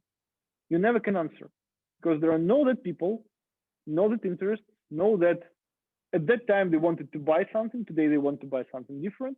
So you cannot rerun these models in your system. So that's why these high level metrics, even if they can be implemented in numbers, they cannot be rerun. Yeah, so they are maybe the ones which you want to optimize for. Like, just imagine if you know this number, you have some whatever big amount of resources, just train your models to maximize this value. Take your internet, take your users, create a big matrix of numbers, find the coefficients, and just maximize the value. That's it. Nothing hard, just machine learning. You're here to learn machine learning. That's just not a big problem. But unfortunately, this is not rerunnable. You cannot make users to make the same choices again and again. And this is the problem why we cannot have the uniform set of metrics. But what we can, first of all, we need to create a set of computable metrics. And this is, again, so not all of these targets could be computable, but these computable metrics can be they can correlate with the target. Some of them can be computable only again once, because you cannot rerun them. Some of them can be recomputed historically. For example, if you have a traffic share and you cannot measure it for some reason, or you cannot target it, but you can do what? You can measure the number of your monthly active users. This is a bad example. I think I should not include it into the slide. But most interesting, that satisfaction. What is satisfaction? You cannot measure satisfaction, but what you can measure the probability of a person to find the relevant document. Yeah. So you have the person and the person. You have the query and the query. You have documents and the document, and you run it twice on the previous state of the system and on the new state of the system. Now you can compare. Yeah. So you have the computable metric, probability of finding relevant document, some approximation of it, which is not actually a satisfaction, because relevant document doesn't mean that you solved the problem for user, or maybe this user was in a bad mood, and even if he or she found the good document, she was not satisfied. Maybe the good way would be to show a kitten, or like, you know, a good movie to a person rather than providing the document. But these things definitely correlate. Okay, so this is important. We try to find such metrics which correlate, which are computable, and which correlate with the target metric of the company. And this leads us to the following thing. This leads us to two ways of estimating the quality of information retrieval systems. So you remember that our task is to deliver some documents to the user. So I think that I just noted that there are a lot of things which I assume and which can be not very obvious for you. And I want to stop your attention on this part, on the right part of the slide, which is the sum output of the search engine. By the years of evolution, we still have almost the same way of representing the results of any information retrieval system. Any information retrieval system will return you what? The list of something.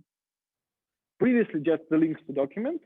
Today, this will be some kind of snippet. So it's like the part of HTML page, which has some information, highlights, maybe abstracts, maybe some pictures, maybe some address line, telephone of the company. But still, this is a snippet, and there is a list of such snippets.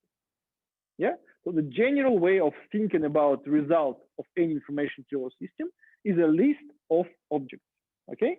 The second thing that by the years of experience, all search engines, I speak about web search engines, it may be different for other tools, all search engines converged to what? To 10 documents per page. So if you open any search engine, you will find 10 documents per page. You will say, I'm lying, because if you look at the page, there is much more. But if you look at the page, you will see that first two lines are occupied by advertisements.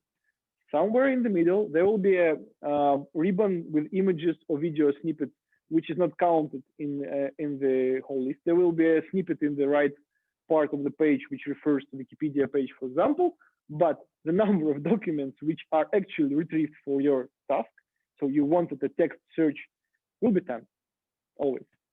And there is the joke, which Nastya reminded me yesterday, that there is no second page of Google. Yeah, so the number of people who actually access the second page of Google search is like disappearing small.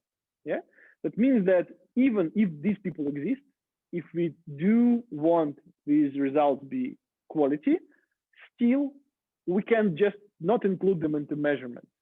Okay, and that happened that this is not like set in stone, but this is definitely set in wood. Yeah, so it's like a very hard statement that for comparing the quality of information retrieval system, with a high chance, what you will find, you will assess the list, the ordered list of items, results of documents, with the number of, for text documents, usually 10. For images, it can be different, because images are laid out differently. They are laid out in ribbons, but they are still numbers like this. So as we read, as it's the same way we look at them. And so everything compared to like evaluation of search engines here will be mostly referred to first 10 elements. It may be different number, it may be slightly different setup, but we just take as a default. I will mention this in different situations, but as a default, we think about estimating the quality of the search engine as estimating the quality of first 10 documents retrieved for the query. Do they solve your problem? Are they relevant? Okay. And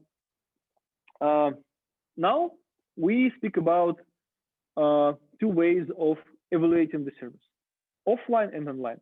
As I mentioned, there are metrics which are created to have a high correlation with what your service actually wants to do with money. And actually, you will, if you ever been, or maybe once you will be an employee of such company like Facebook, Yandex, Amazon, Google, Facebook, and so on, there will be a report of internal teams, and they will plot the graphs of money. And they will say that we raised 20% of money this year compared to the previous, because like we can measure it. Yeah, so it's measurable.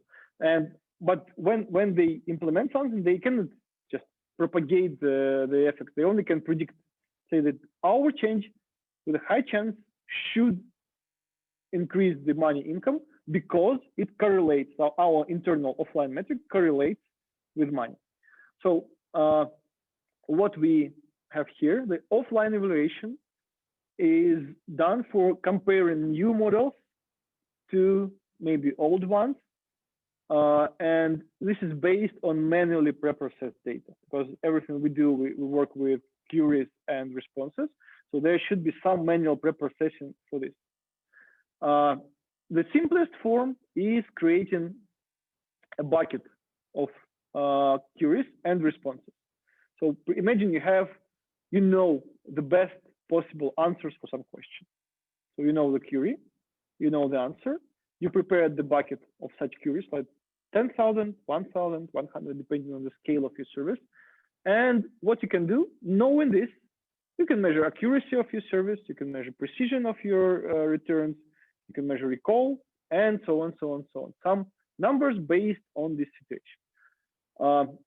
I will again speak about this later, but what I want you to know that it's very hard to prepare a bucket which contains all relevant documents just because you have billions of documents. How would you say that you explored all of that?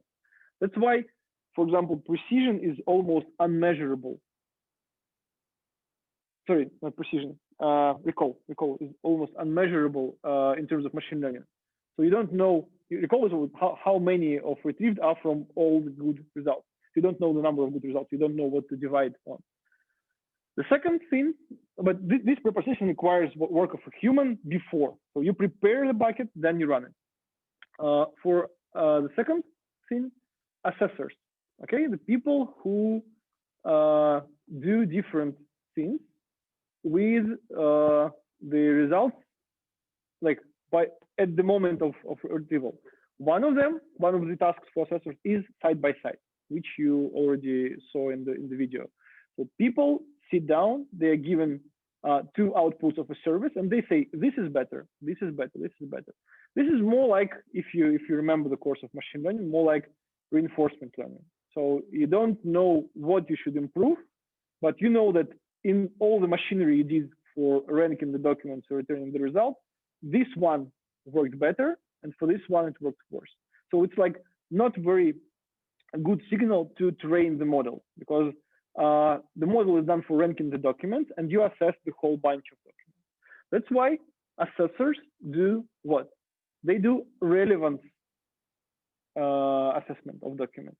And this is, again, a very hard task. First of all, because, as I mentioned, relevance is subjective. So that's why one person can say this is relevant, one can say this is partially relevant, one can say this is irrelevant. That's why there are like a very long guidelines for them to create a good, more or less reproducible result of assessment. So the people who are working as assessors, for example, for Yandex, it's around 1,000 employees in different countries. They learn how to assess correctly to be more or less uniform. But still, assessors are humans. That's why you do this kind of assessment always by multiple people in a shot. So you have the single comparison, but you run it with multiple assessors, like 3, usually the smallest possible ones, usually the one which can be the majority voted choosing the good result. There are some things like Kappa statistics, which shows the measurement of disagreement.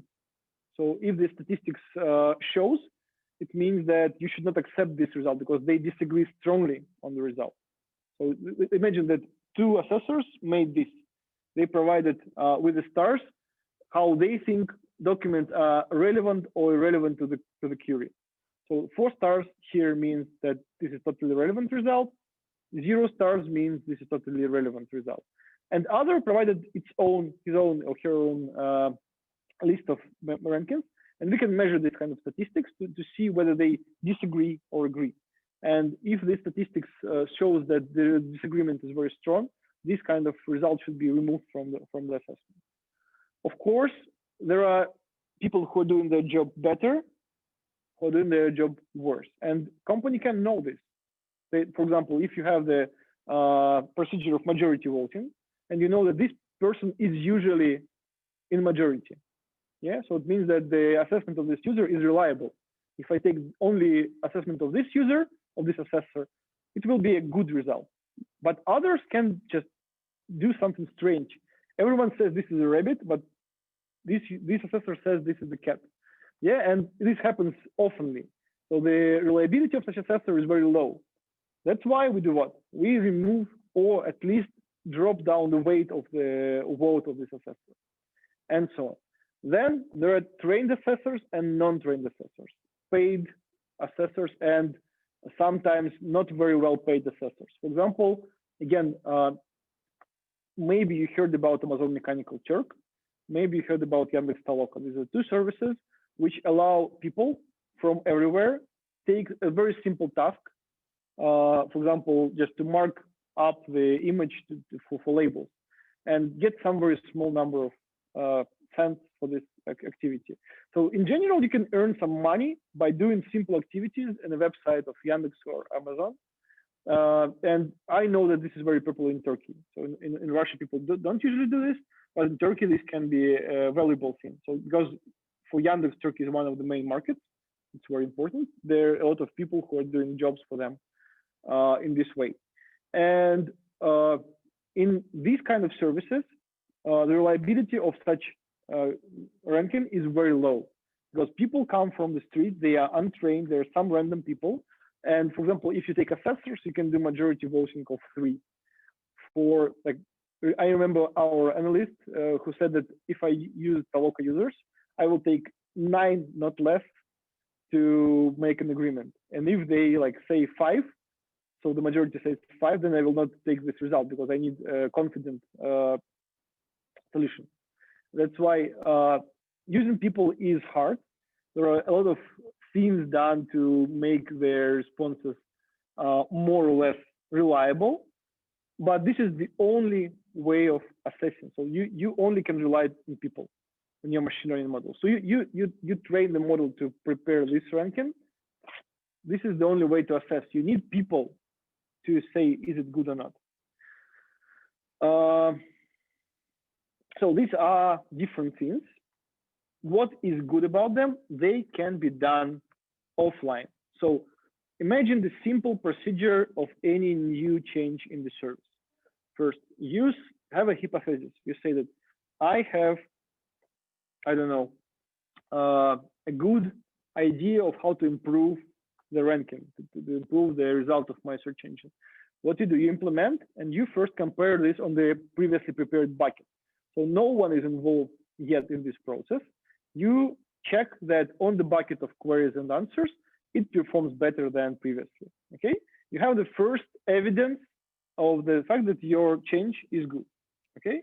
Then you move to paid resources. I'm a developer. I want to test my hypothesis on the wider range of queries and on a more reliable ranking system. I will go for assessors, okay? So I will ask assessors to assess my model with their methods, with side-by-side, with marking relevance for particular documents, and so on, so on, so on. After I did it, after I did the load testing of my feature, so for example, I deployed the copy of Yandex somewhere inside, and I do load testing with Yandex Tank, the service which creates requests with some frequency and tries to check whether my change didn't do anything which will bring down the service. Okay, so my implementation should not be only quality, it should also be reliable in terms of like a service. It should not be the bad software. And then only after this, I have a chance to move to testing this on real people, okay? And to do this, we go to online evaluation. So we can unleash our service to real people. But of course, we don't just deploy the new Yandex and say, haha, this is a cool service. Of course, we need to see if my changes actually, they are actually good for people, for real users. And this includes not only comparison on we use users as assessors. No, it means that we take the small subset of users, some randomly picked subset, and we allow them to see the new version of service. And by measuring their behavior, not the assessments, not the judgments, but behavior, we can see, did they pay more money compared to the other party? Did they logged in more? Was there, I don't know, the bigger retention? Did they return to the service, these particular users? So it means that statistically, the group of users I test my feature on and the other group should be similar. And I test many, many other things except the quality of the service. So here I can, in this particular place, in online evaluation, I can speak in terms of targets of my company, in terms of money, I don't know, satisfaction, and so on and so on and so on. Not only here, but also in this part, I'm evaluating, does it somehow interfere with other services? Because if we speak about Google, Facebook, Yandex, whatever, just imagine that each page is the zoo with multiple services living there. So there is always multiple parties involved in displaying you the result.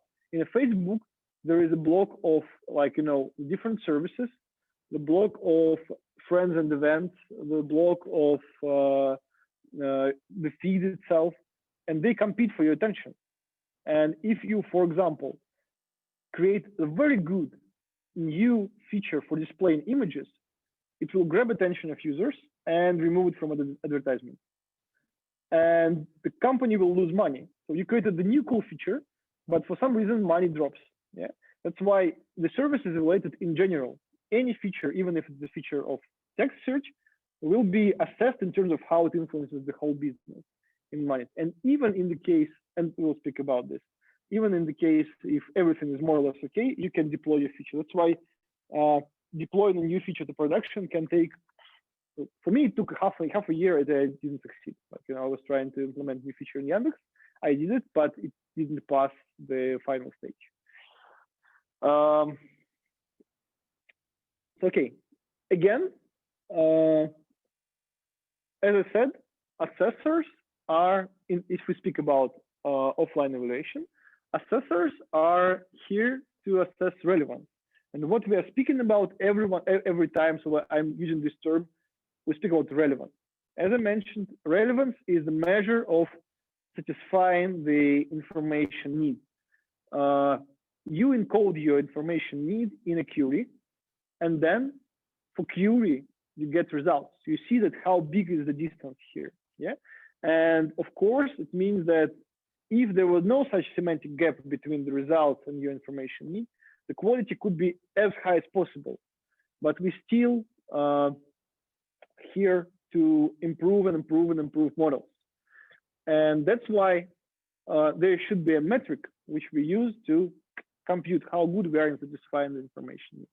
And we can do this in binary form or in some scale. So for example, you can say relevant, irrelevant, satisfies, not satisfies. And usually this is enough to start because the first approximation of such thing can be click. Yeah. So the person sees the document, person thinks the document satisfies my information needs and clicks the document. It's called click-through rate. And this metric is binary. You cannot say that I almost clicked the link, or I just moved the pointer, but I don't know 0.1. No, this is not the case. But when you speak about assessors have the full right to say this is the totally relevant document because I searched for Wolfgang Amadeus Mozart and it returned me the Wikipedia page about Mozart. But also it can return me the page of I know the Austrian chocolate called Mozart. And this is actually about Mozart, but I wasn't looking for it, but it's almost relevant. I don't know, maybe you mean this. So it's like the 0.75 of relevant.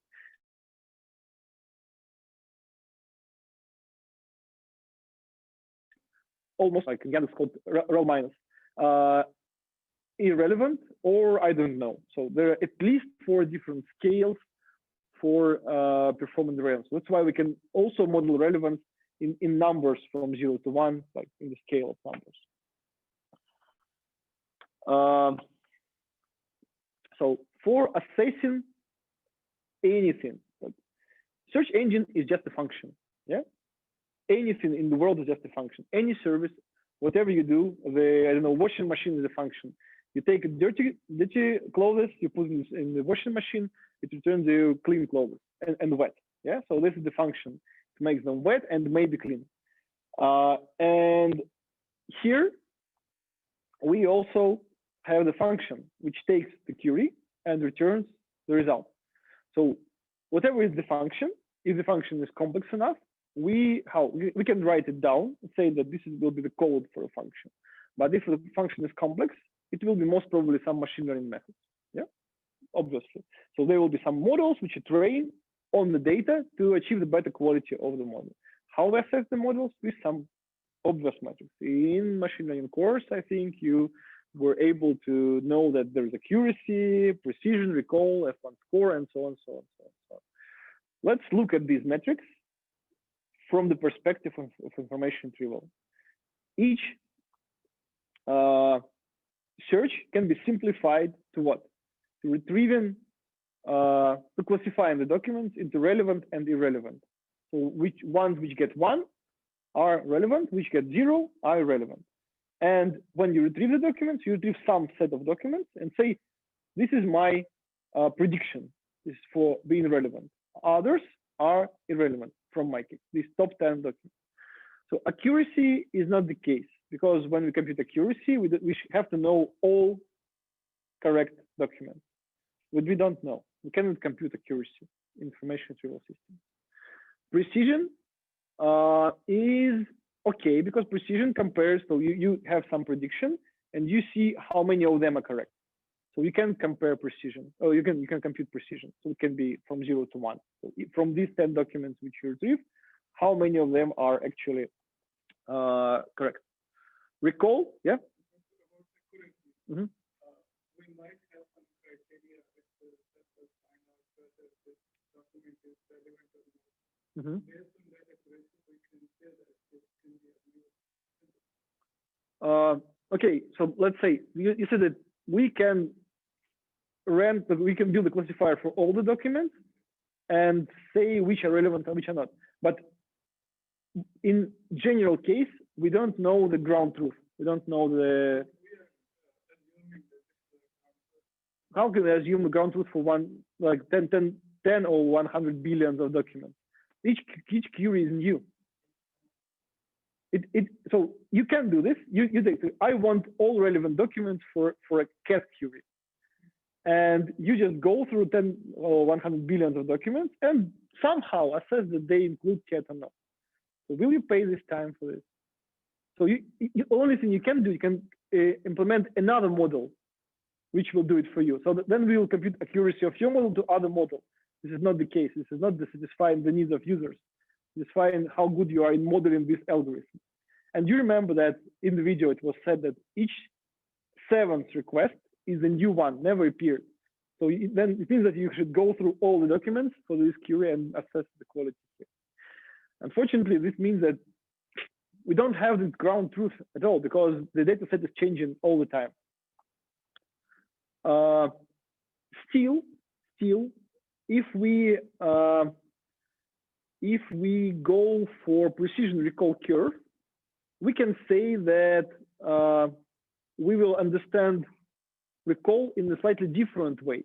We will say that let's call all relevant documents inside the output relevant, and others which didn't fall into our consideration, they are irrelevant, even if they're relevant. So it's a hard thing, but we say that there is no world outside of our search engine results. So inside all 100 billion of documents, we don't care. We care only about the output. And if we model recall like this, we say that only all these documents which are retrieved is our world. And we can here compute the recall. This is a different recall, not the one which you used in machine learning. But here we can say it's recall star, okay? And then building a precision recall curve is a good tool. I will show you how to use it.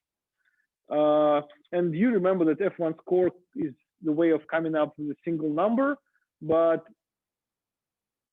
I never saw that F1 score ever applied in information retrieval systems, because there are other numerical metrics, and I will show you why. And also, one important thing, information retrieval systems are slightly different from just a classifier. The classifier needs to do what?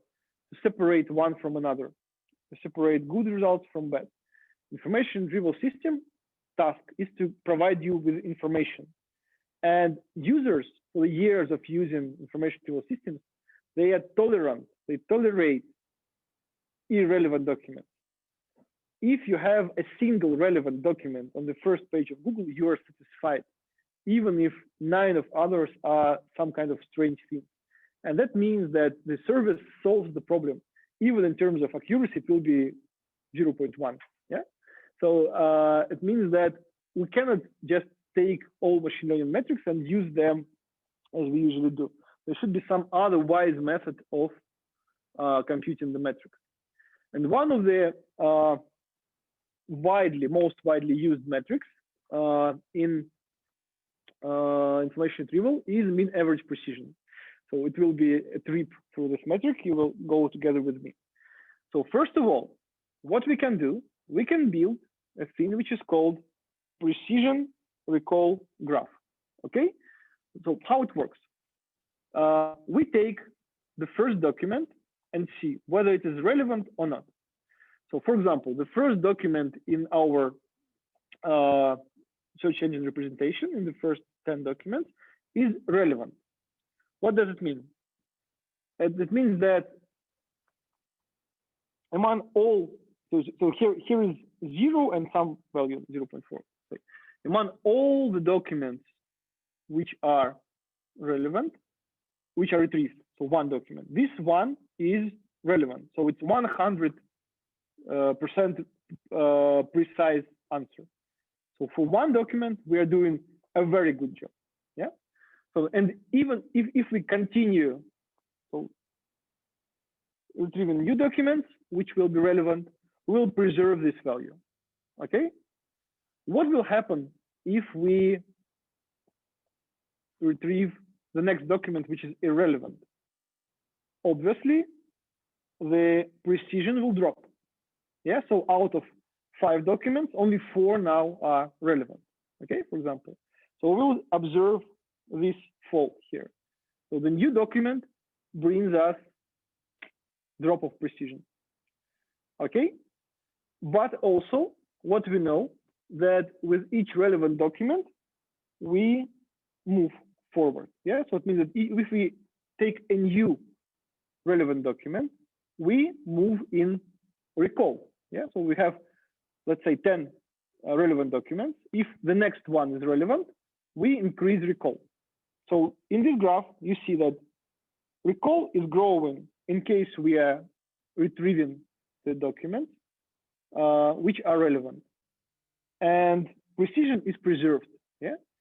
After we retrieve the next document which is irrelevant, what happens? Recall doesn't change. That's why it falls vertically. Yeah, recall doesn't change because this is the same number of relevant documents. We didn't improve somewhere, but precision falls. Next time we retrieve the relevant document, recall slightly improves. Oh, sorry, precision slightly improves. So now it's not 4 out of 5. Now it's 5 out of 6. Yeah, one relevant document appeared. So it's not 80%, it's 83%. Yeah, so it's slightly better. Yeah, and also recall moves forward. Okay, and this is how the graph behaves. Yeah, so only on the top level it preserves a straight line, but each time we retrieve the new relevant document, it moves recall to the right and maybe slightly improves precision. And this is precision recall curve. It usually looks like the saw. Yeah, and we will use this curve to estimate the thing called mean average precision. So first of all, precision over k. So this you will find if you search for internet. This at k means that we assess precision over k results of our search engine. Usually it's 10, for example, or 100, or 5, or something. But for Google and Yandex, it will be 10. Precision over 10. It means that we take all true positive examples, which we retrieve, so relevant examples, and divide them by k. Obviously, we have some number here.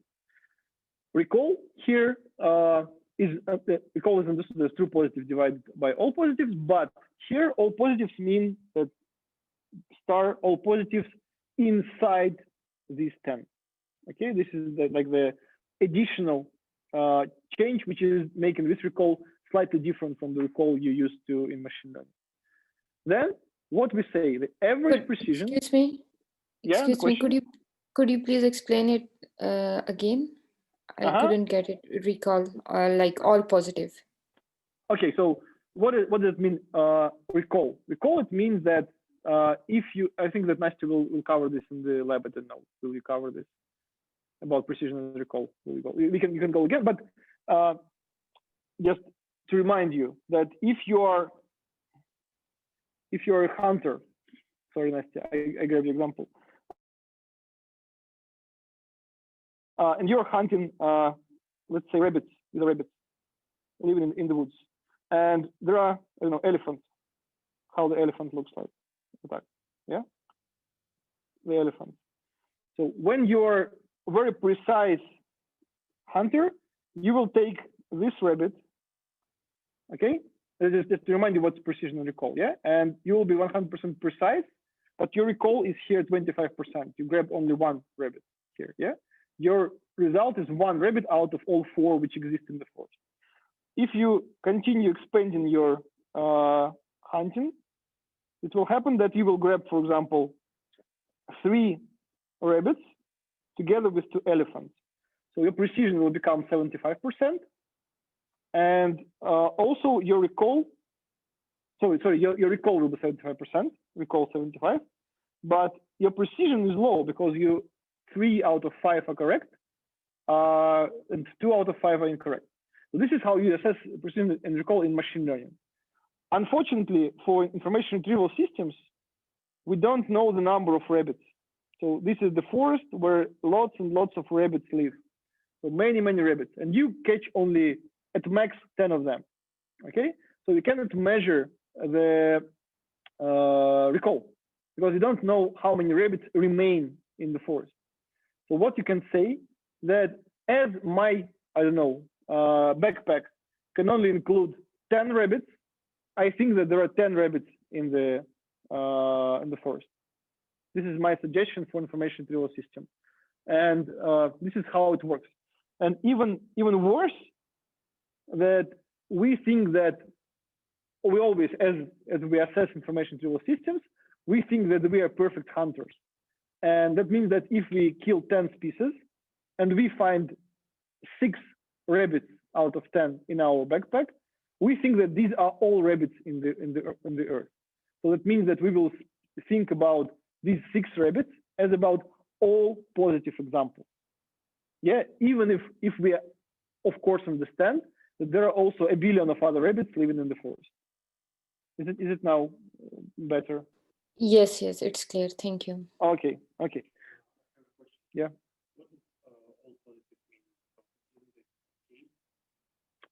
So here it means that among k there can be n less or equal than k of examples which are relevant, and this will be this n by assessors. So these things are measured later by a human. So that's a very good question. So we are speaking about offline metrics here, and this means that these all things are estimated given the fact that we know the relevance of documents. This relevance is obtained from assessors. So offline is when you take the result, give it to a human gives the marks, and then we compute some numerical value for the particular representation and also for a collection of such representations. So to make an average number. Yeah, the question.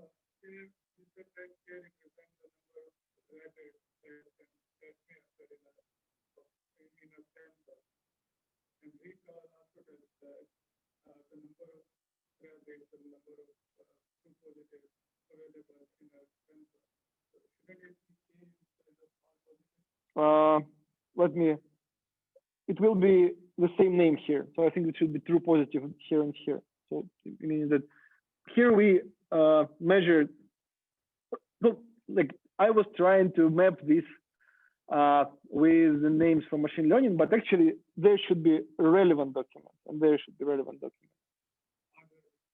Yeah. Yeah. Mm-hmm. What do you mean change the sample?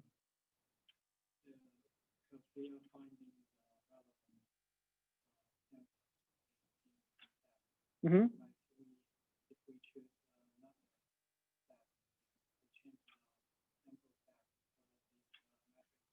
So if we have another set of like rabbits which we search inside, yeah, obviously, but we are usually speaking about what we have.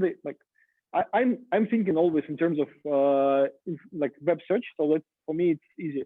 You imagine that you have a billion, like billions of pages. Majority of them are more or less static.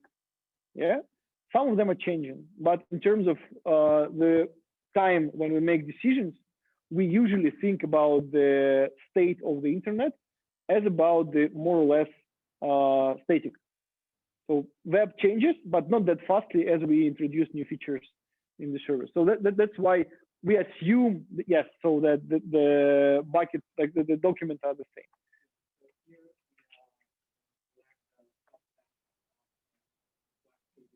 Yeah.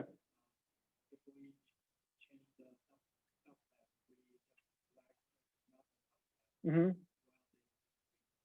Oh, you mean that even if they also, some of them are relevant or not, it can be different.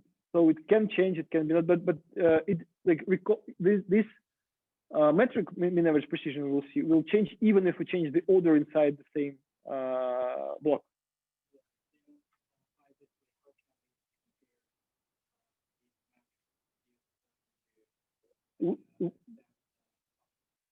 We assess the quality of not the classifier. We assess the quality of a system which satisfies information needs. The correlation is the following: the more relevant documents fall into the output, the more we assume user is satisfied by the result. There can be different documents. For example, just imagine that you are in New York and you're in Moscow, and there is Google there and there is Yandex here delivering the same services. Yeah, and you want to deliver a food to your home in 15 minutes. And there will be a bunch of services from Google who will be in the first page of food delivery. And there will be a bunch of services from Yandex in Moscow. They will be completely different pages, but they all satisfy your information. They will show you the numbers, the websites of services, which solve your problem. It's not the big deal that like there is Wikipedia here and there is no Wikipedia somewhere. There is, I know there's Google here and there is no Google in China. Yeah, but still, for some reason, China can work. So something happens in China. You know, people live, eat, they have WeChat and so on. Yeah, question? So basically, assume that you already know the number of food certificates and the size of the sample. Yeah, I now understand that I mixed the words on the slide, and maybe I need to introduce new notation. So let's say precision is what? So we have K fixed. K is 10. So bye.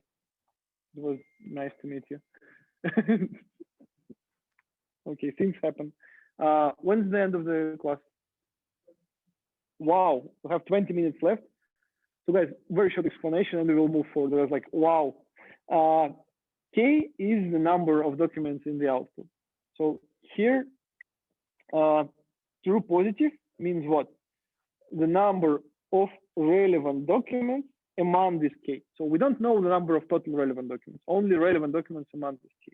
Recall is what? Is relevant documents here and relevant documents here. So it looks like it's one always, yeah?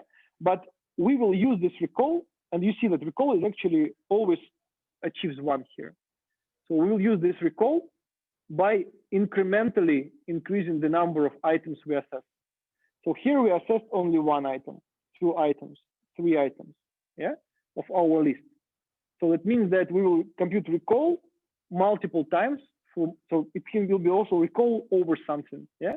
And this R will be relevant among those, let's say 10, but we will divide it by all relevant in the result. So here we see that the last one document brought us additional recall and precision, means that the last one was relevant in the list.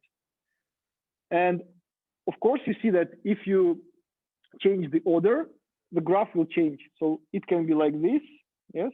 It can be like this, depending on in which order the relevant documents come. And of course, if we see graph like this, and we prefer the graph like this, yeah, so all the documents are relevant, or maybe it's okay to have the graph like this, yeah, so maybe except the last one. So it will be like this, I think, yeah. Yeah, with the new document. What is important? Yeah, so this graph we prefer it. This graph we don't like it. Yeah. So it means that there should be a measure to assess the graph itself. And you remember that there was a thing which is called ROC-AUC in machine learning, receiver operative curve, area under curve. Yes, it's a very similar thing. So what we're interested in area under curve here. And this is written here. So we integrate precision with DR, delta R, delta recall. So we move by recall and compute the area here. So this average precision can be simplified with a sum, of course. Yeah. And what is usually done? We improve steps. This improvement means what? This improvement means toleration. We know that there will be a new relevant document, so we will slightly raise the graph with the maximum value from the right to say that the person will tolerate until the next good document. So this kind of improvement shows our way of interacting with the service. We can wait for the next relevant document inside these 10 from the output. That's why this kind of improvement, like improvement of steps, can be done before. And mean average precision means what? We average precision by some bucket of test queries. So we have 1,000 of queries, we have assessors. We give these queries to assessors, they run them in the search engine. They mark relevance for each document. For each document, we compute average precision like this. So like an area under curve. And then we average this for all queries from the bucket. This is how we can say what's the numerical quality of service. This is how we assess this. As we have not that much money, sorry, not money, time, yeah. I will show you this slide and will not go for an example, I think. Maybe we'll go. So this is slide from the, this is the slides of the lectures coming with the original book. So I just copied from there to show you how it works like. So you see that recall is growing. So the relevant documents are marked with black. And as soon as we retrieve the good document, recall is growing and precision is growing. Recall is growing, precision is growing. As soon as we retrieve irrelevant document, recall remains the same because we didn't receive any additional good document, and precision drops. Yeah. So this is how we can draw it down, and we compute this sum only for changes. So we have 5 relevant documents. So we have 5 changes in our graph value, in the changes of precision. So when they do what? They average these values inside the document. And they do the same for the second thing. So 3 relevant documents, 3 values averaged. So this one, when the new relevant document came, 0.33, 0.67, 1. Oh, sorry, we average precision, sorry. 0.5, then recall changes here, so we take 0.4, and recall changes here, so we take 0.43. I hope you understand the general idea. Yeah, you had a question?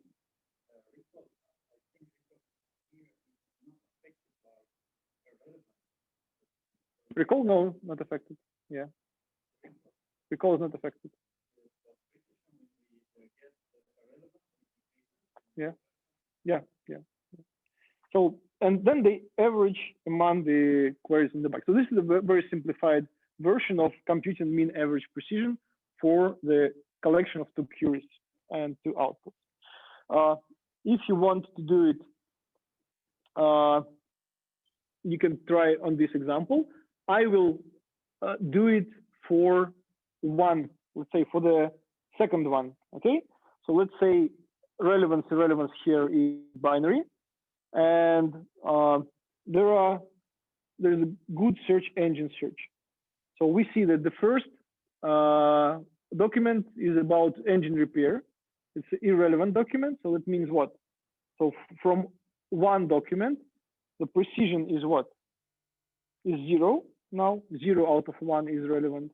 and recall is 0. So out of all relevant documents, which are 2 here, we have 0. Yeah, the second document is also relevant because Yahoo is a bad search engine. Yeah, and we have 0 and 0 here. Okay, then we have what? Google. The precision now is what? Out of three documents, 1 is relevant, so 1/3 here. Okay, and recall, out of 2 relevant documents, 1 is in our result. Yandex is another good search engine. Yeah, I believe so. So out of 4, 2 are relevant. 1/2 is precision. So it's precision. This is recall. And 1 is for recall. So all relevant documents are here. So now we do what? We say that there is 1/2. So it's like, it's what? It's dr from the formula, delta of recall. So each document brings us 1 divided by n of delta. If there will be 10 documents, it will be 1 divided by 10. It will be 7, 1 divided by 7. So I can bring it out of the brackets. So from the previous slide, this dr, the delta r, is a constant. So it always changes by the same number of recall here.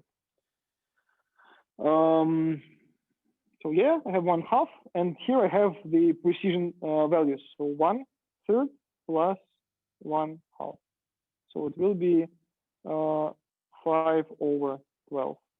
My result for average precision for this particular result. And then I will compute it for this, and I will average these values through all the documents. There are also simpler versions. So one of the first and very widely used metrics is MRR, which says what? There is always a user who reads from the top to the bottom, and as soon as the user meets the good relevant document, user clicks and stops. Okay, that's it.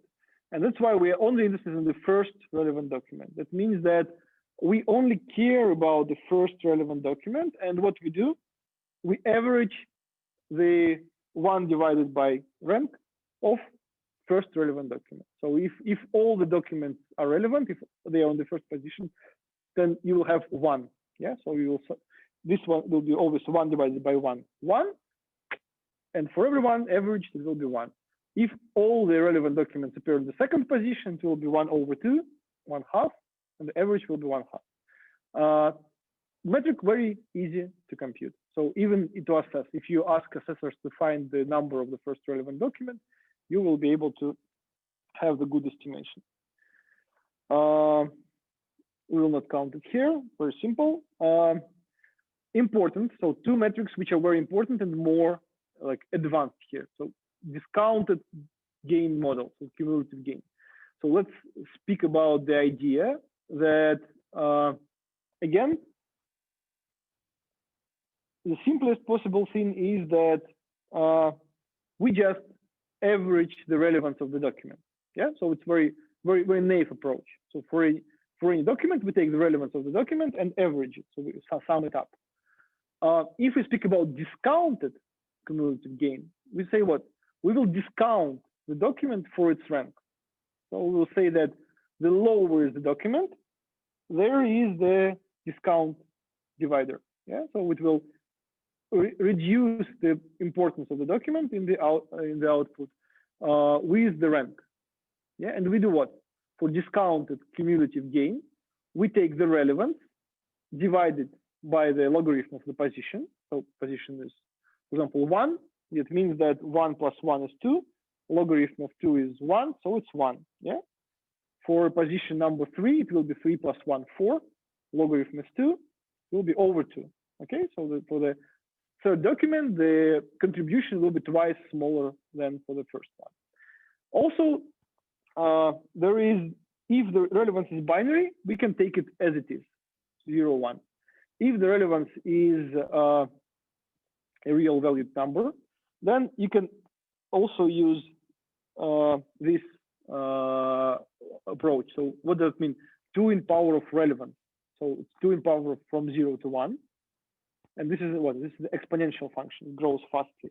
That means that it pays more attention to the bigger values of relevance and pays less attention to smaller values of relevance. So it's just how it's done with your scholarship model.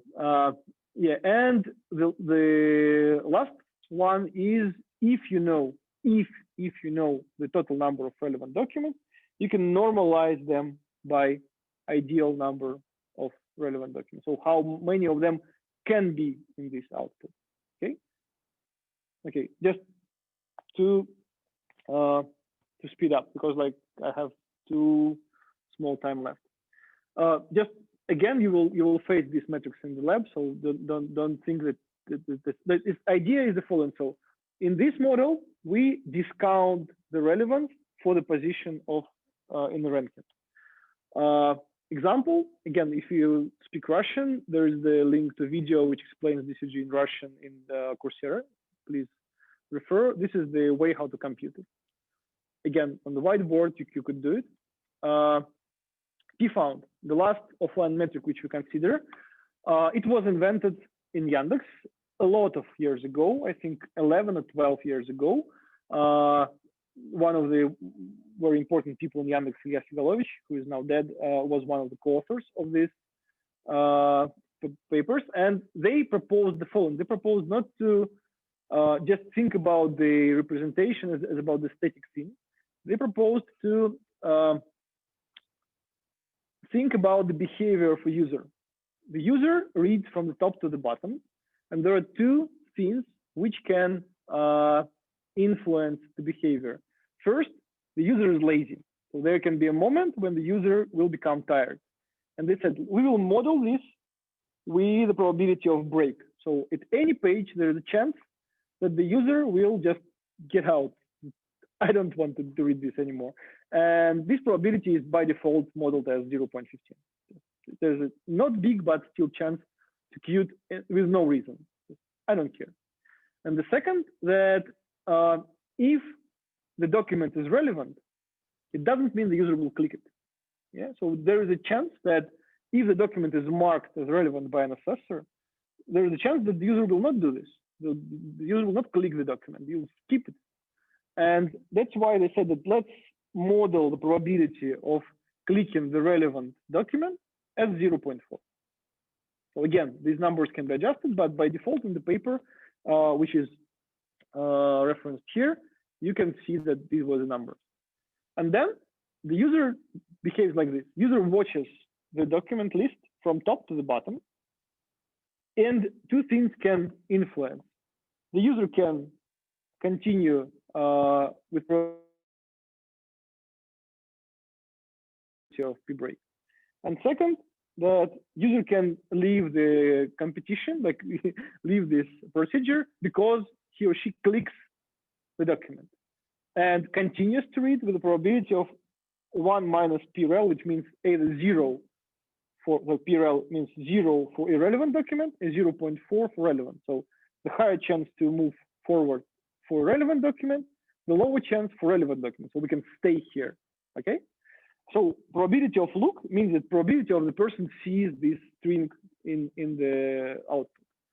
And then Pfound computed as the multiplication of probability of looking at the document multiplied by the probability of this document being relevant, okay? Being clicked as relevant, sorry, so it's 0.4 or 0 if it's irrelevant. So this metric, of course, is old enough, but what I can say, this metric is still implemented in major frameworks of Yandex, in CutBoost, for example. And the current metrics of search quality, which are assessed by Yandex internally, are based on the Pfound model. So they are now called with a different name, but they all start with this idea. They change from the service to service. They change with respect, for example, the fact that today's snippets are of different widths.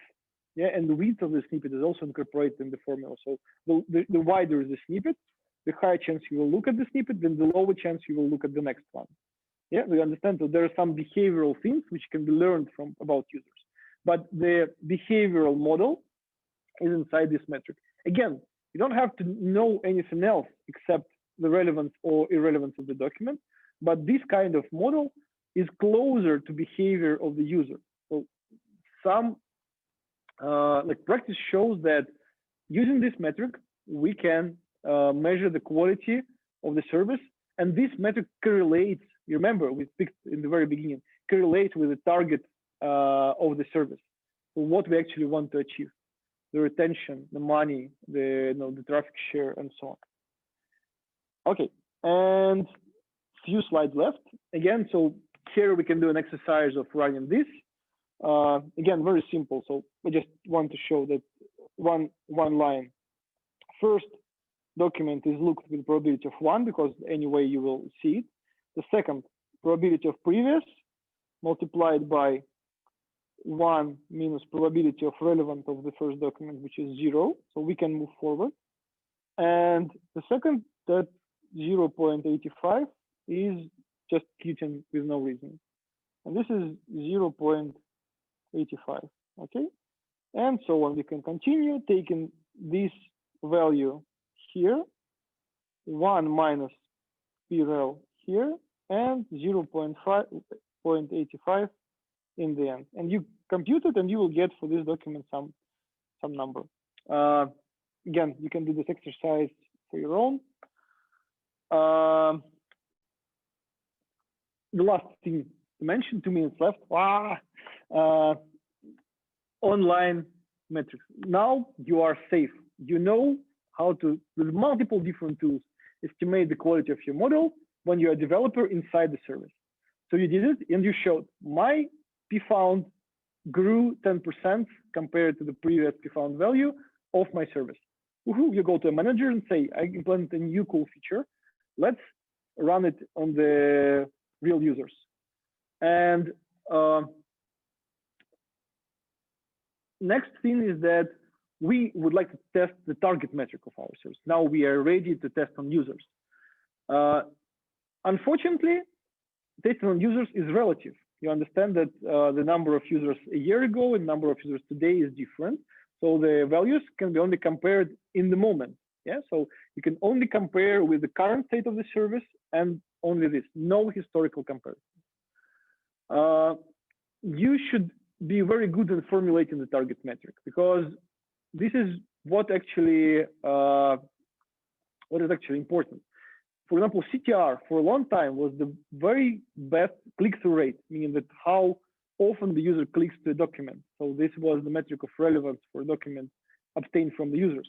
The user clicks to the document if he or she sees it.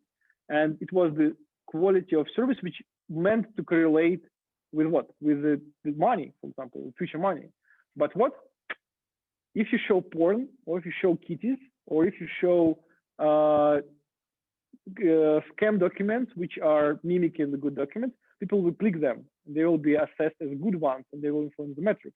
And people will do what? They will exploit these weaknesses of your search engine, and they will earn money on this. And that's why, for example, dwell time is much more interesting, because dwell time means that user clicked the document and stayed there for some time.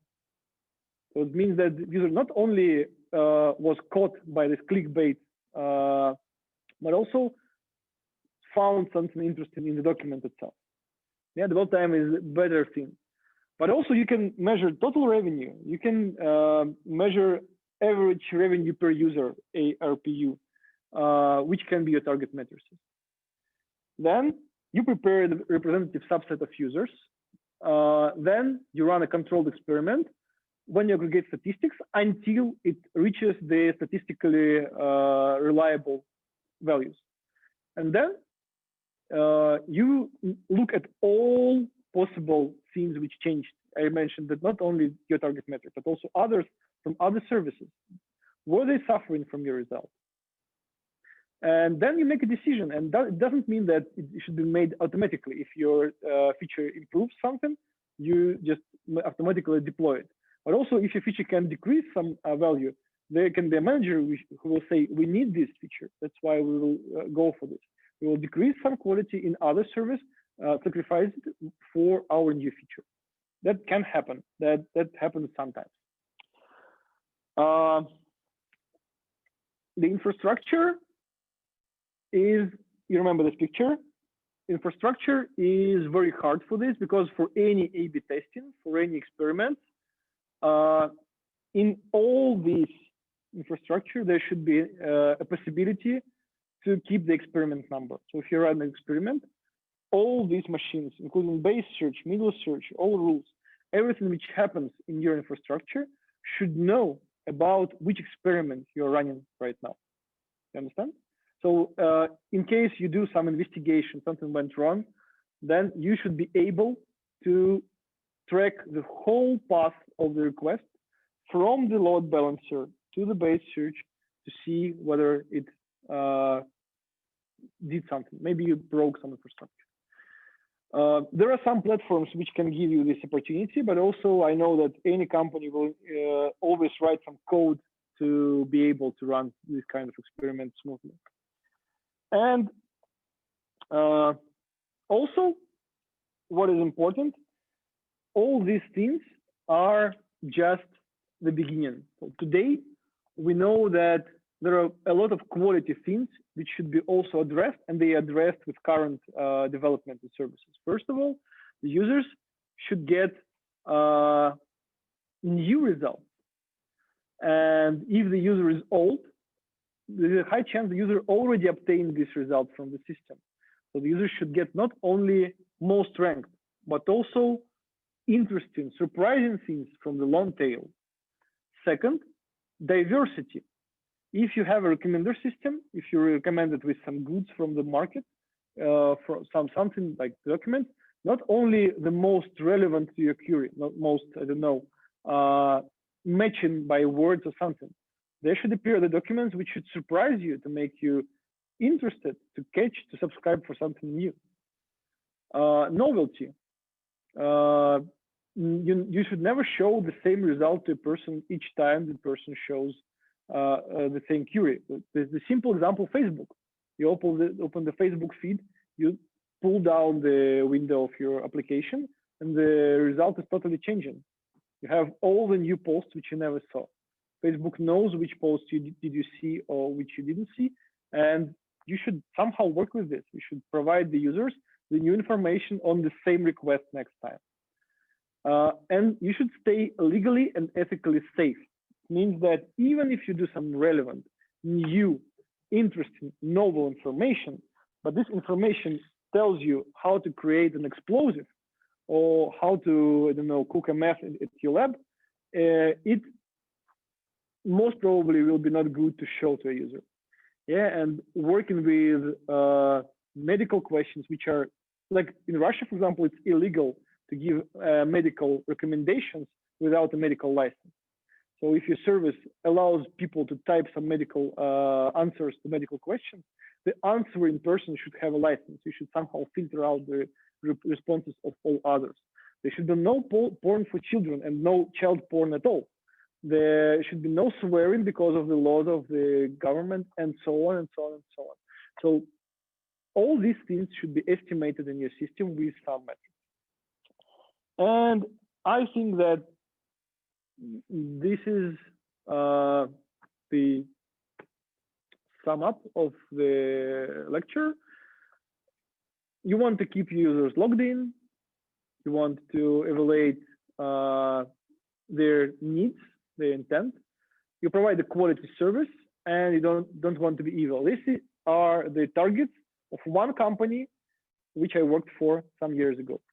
Yeah, so these are the things which somehow correlate to what I was telling you. So things like keeping users logged in and quality of service, they are top level metrics which can correlate with offline values. So please don't be evil, and let's meet today at 2:30 after the lunch break. Thank you very much. Thank you, guys. Sorry for being late. Next time I will keep shorter. Guys Thank online, you. Yes. see you later. Thank you. Thank you. Goodbye. Goodbye.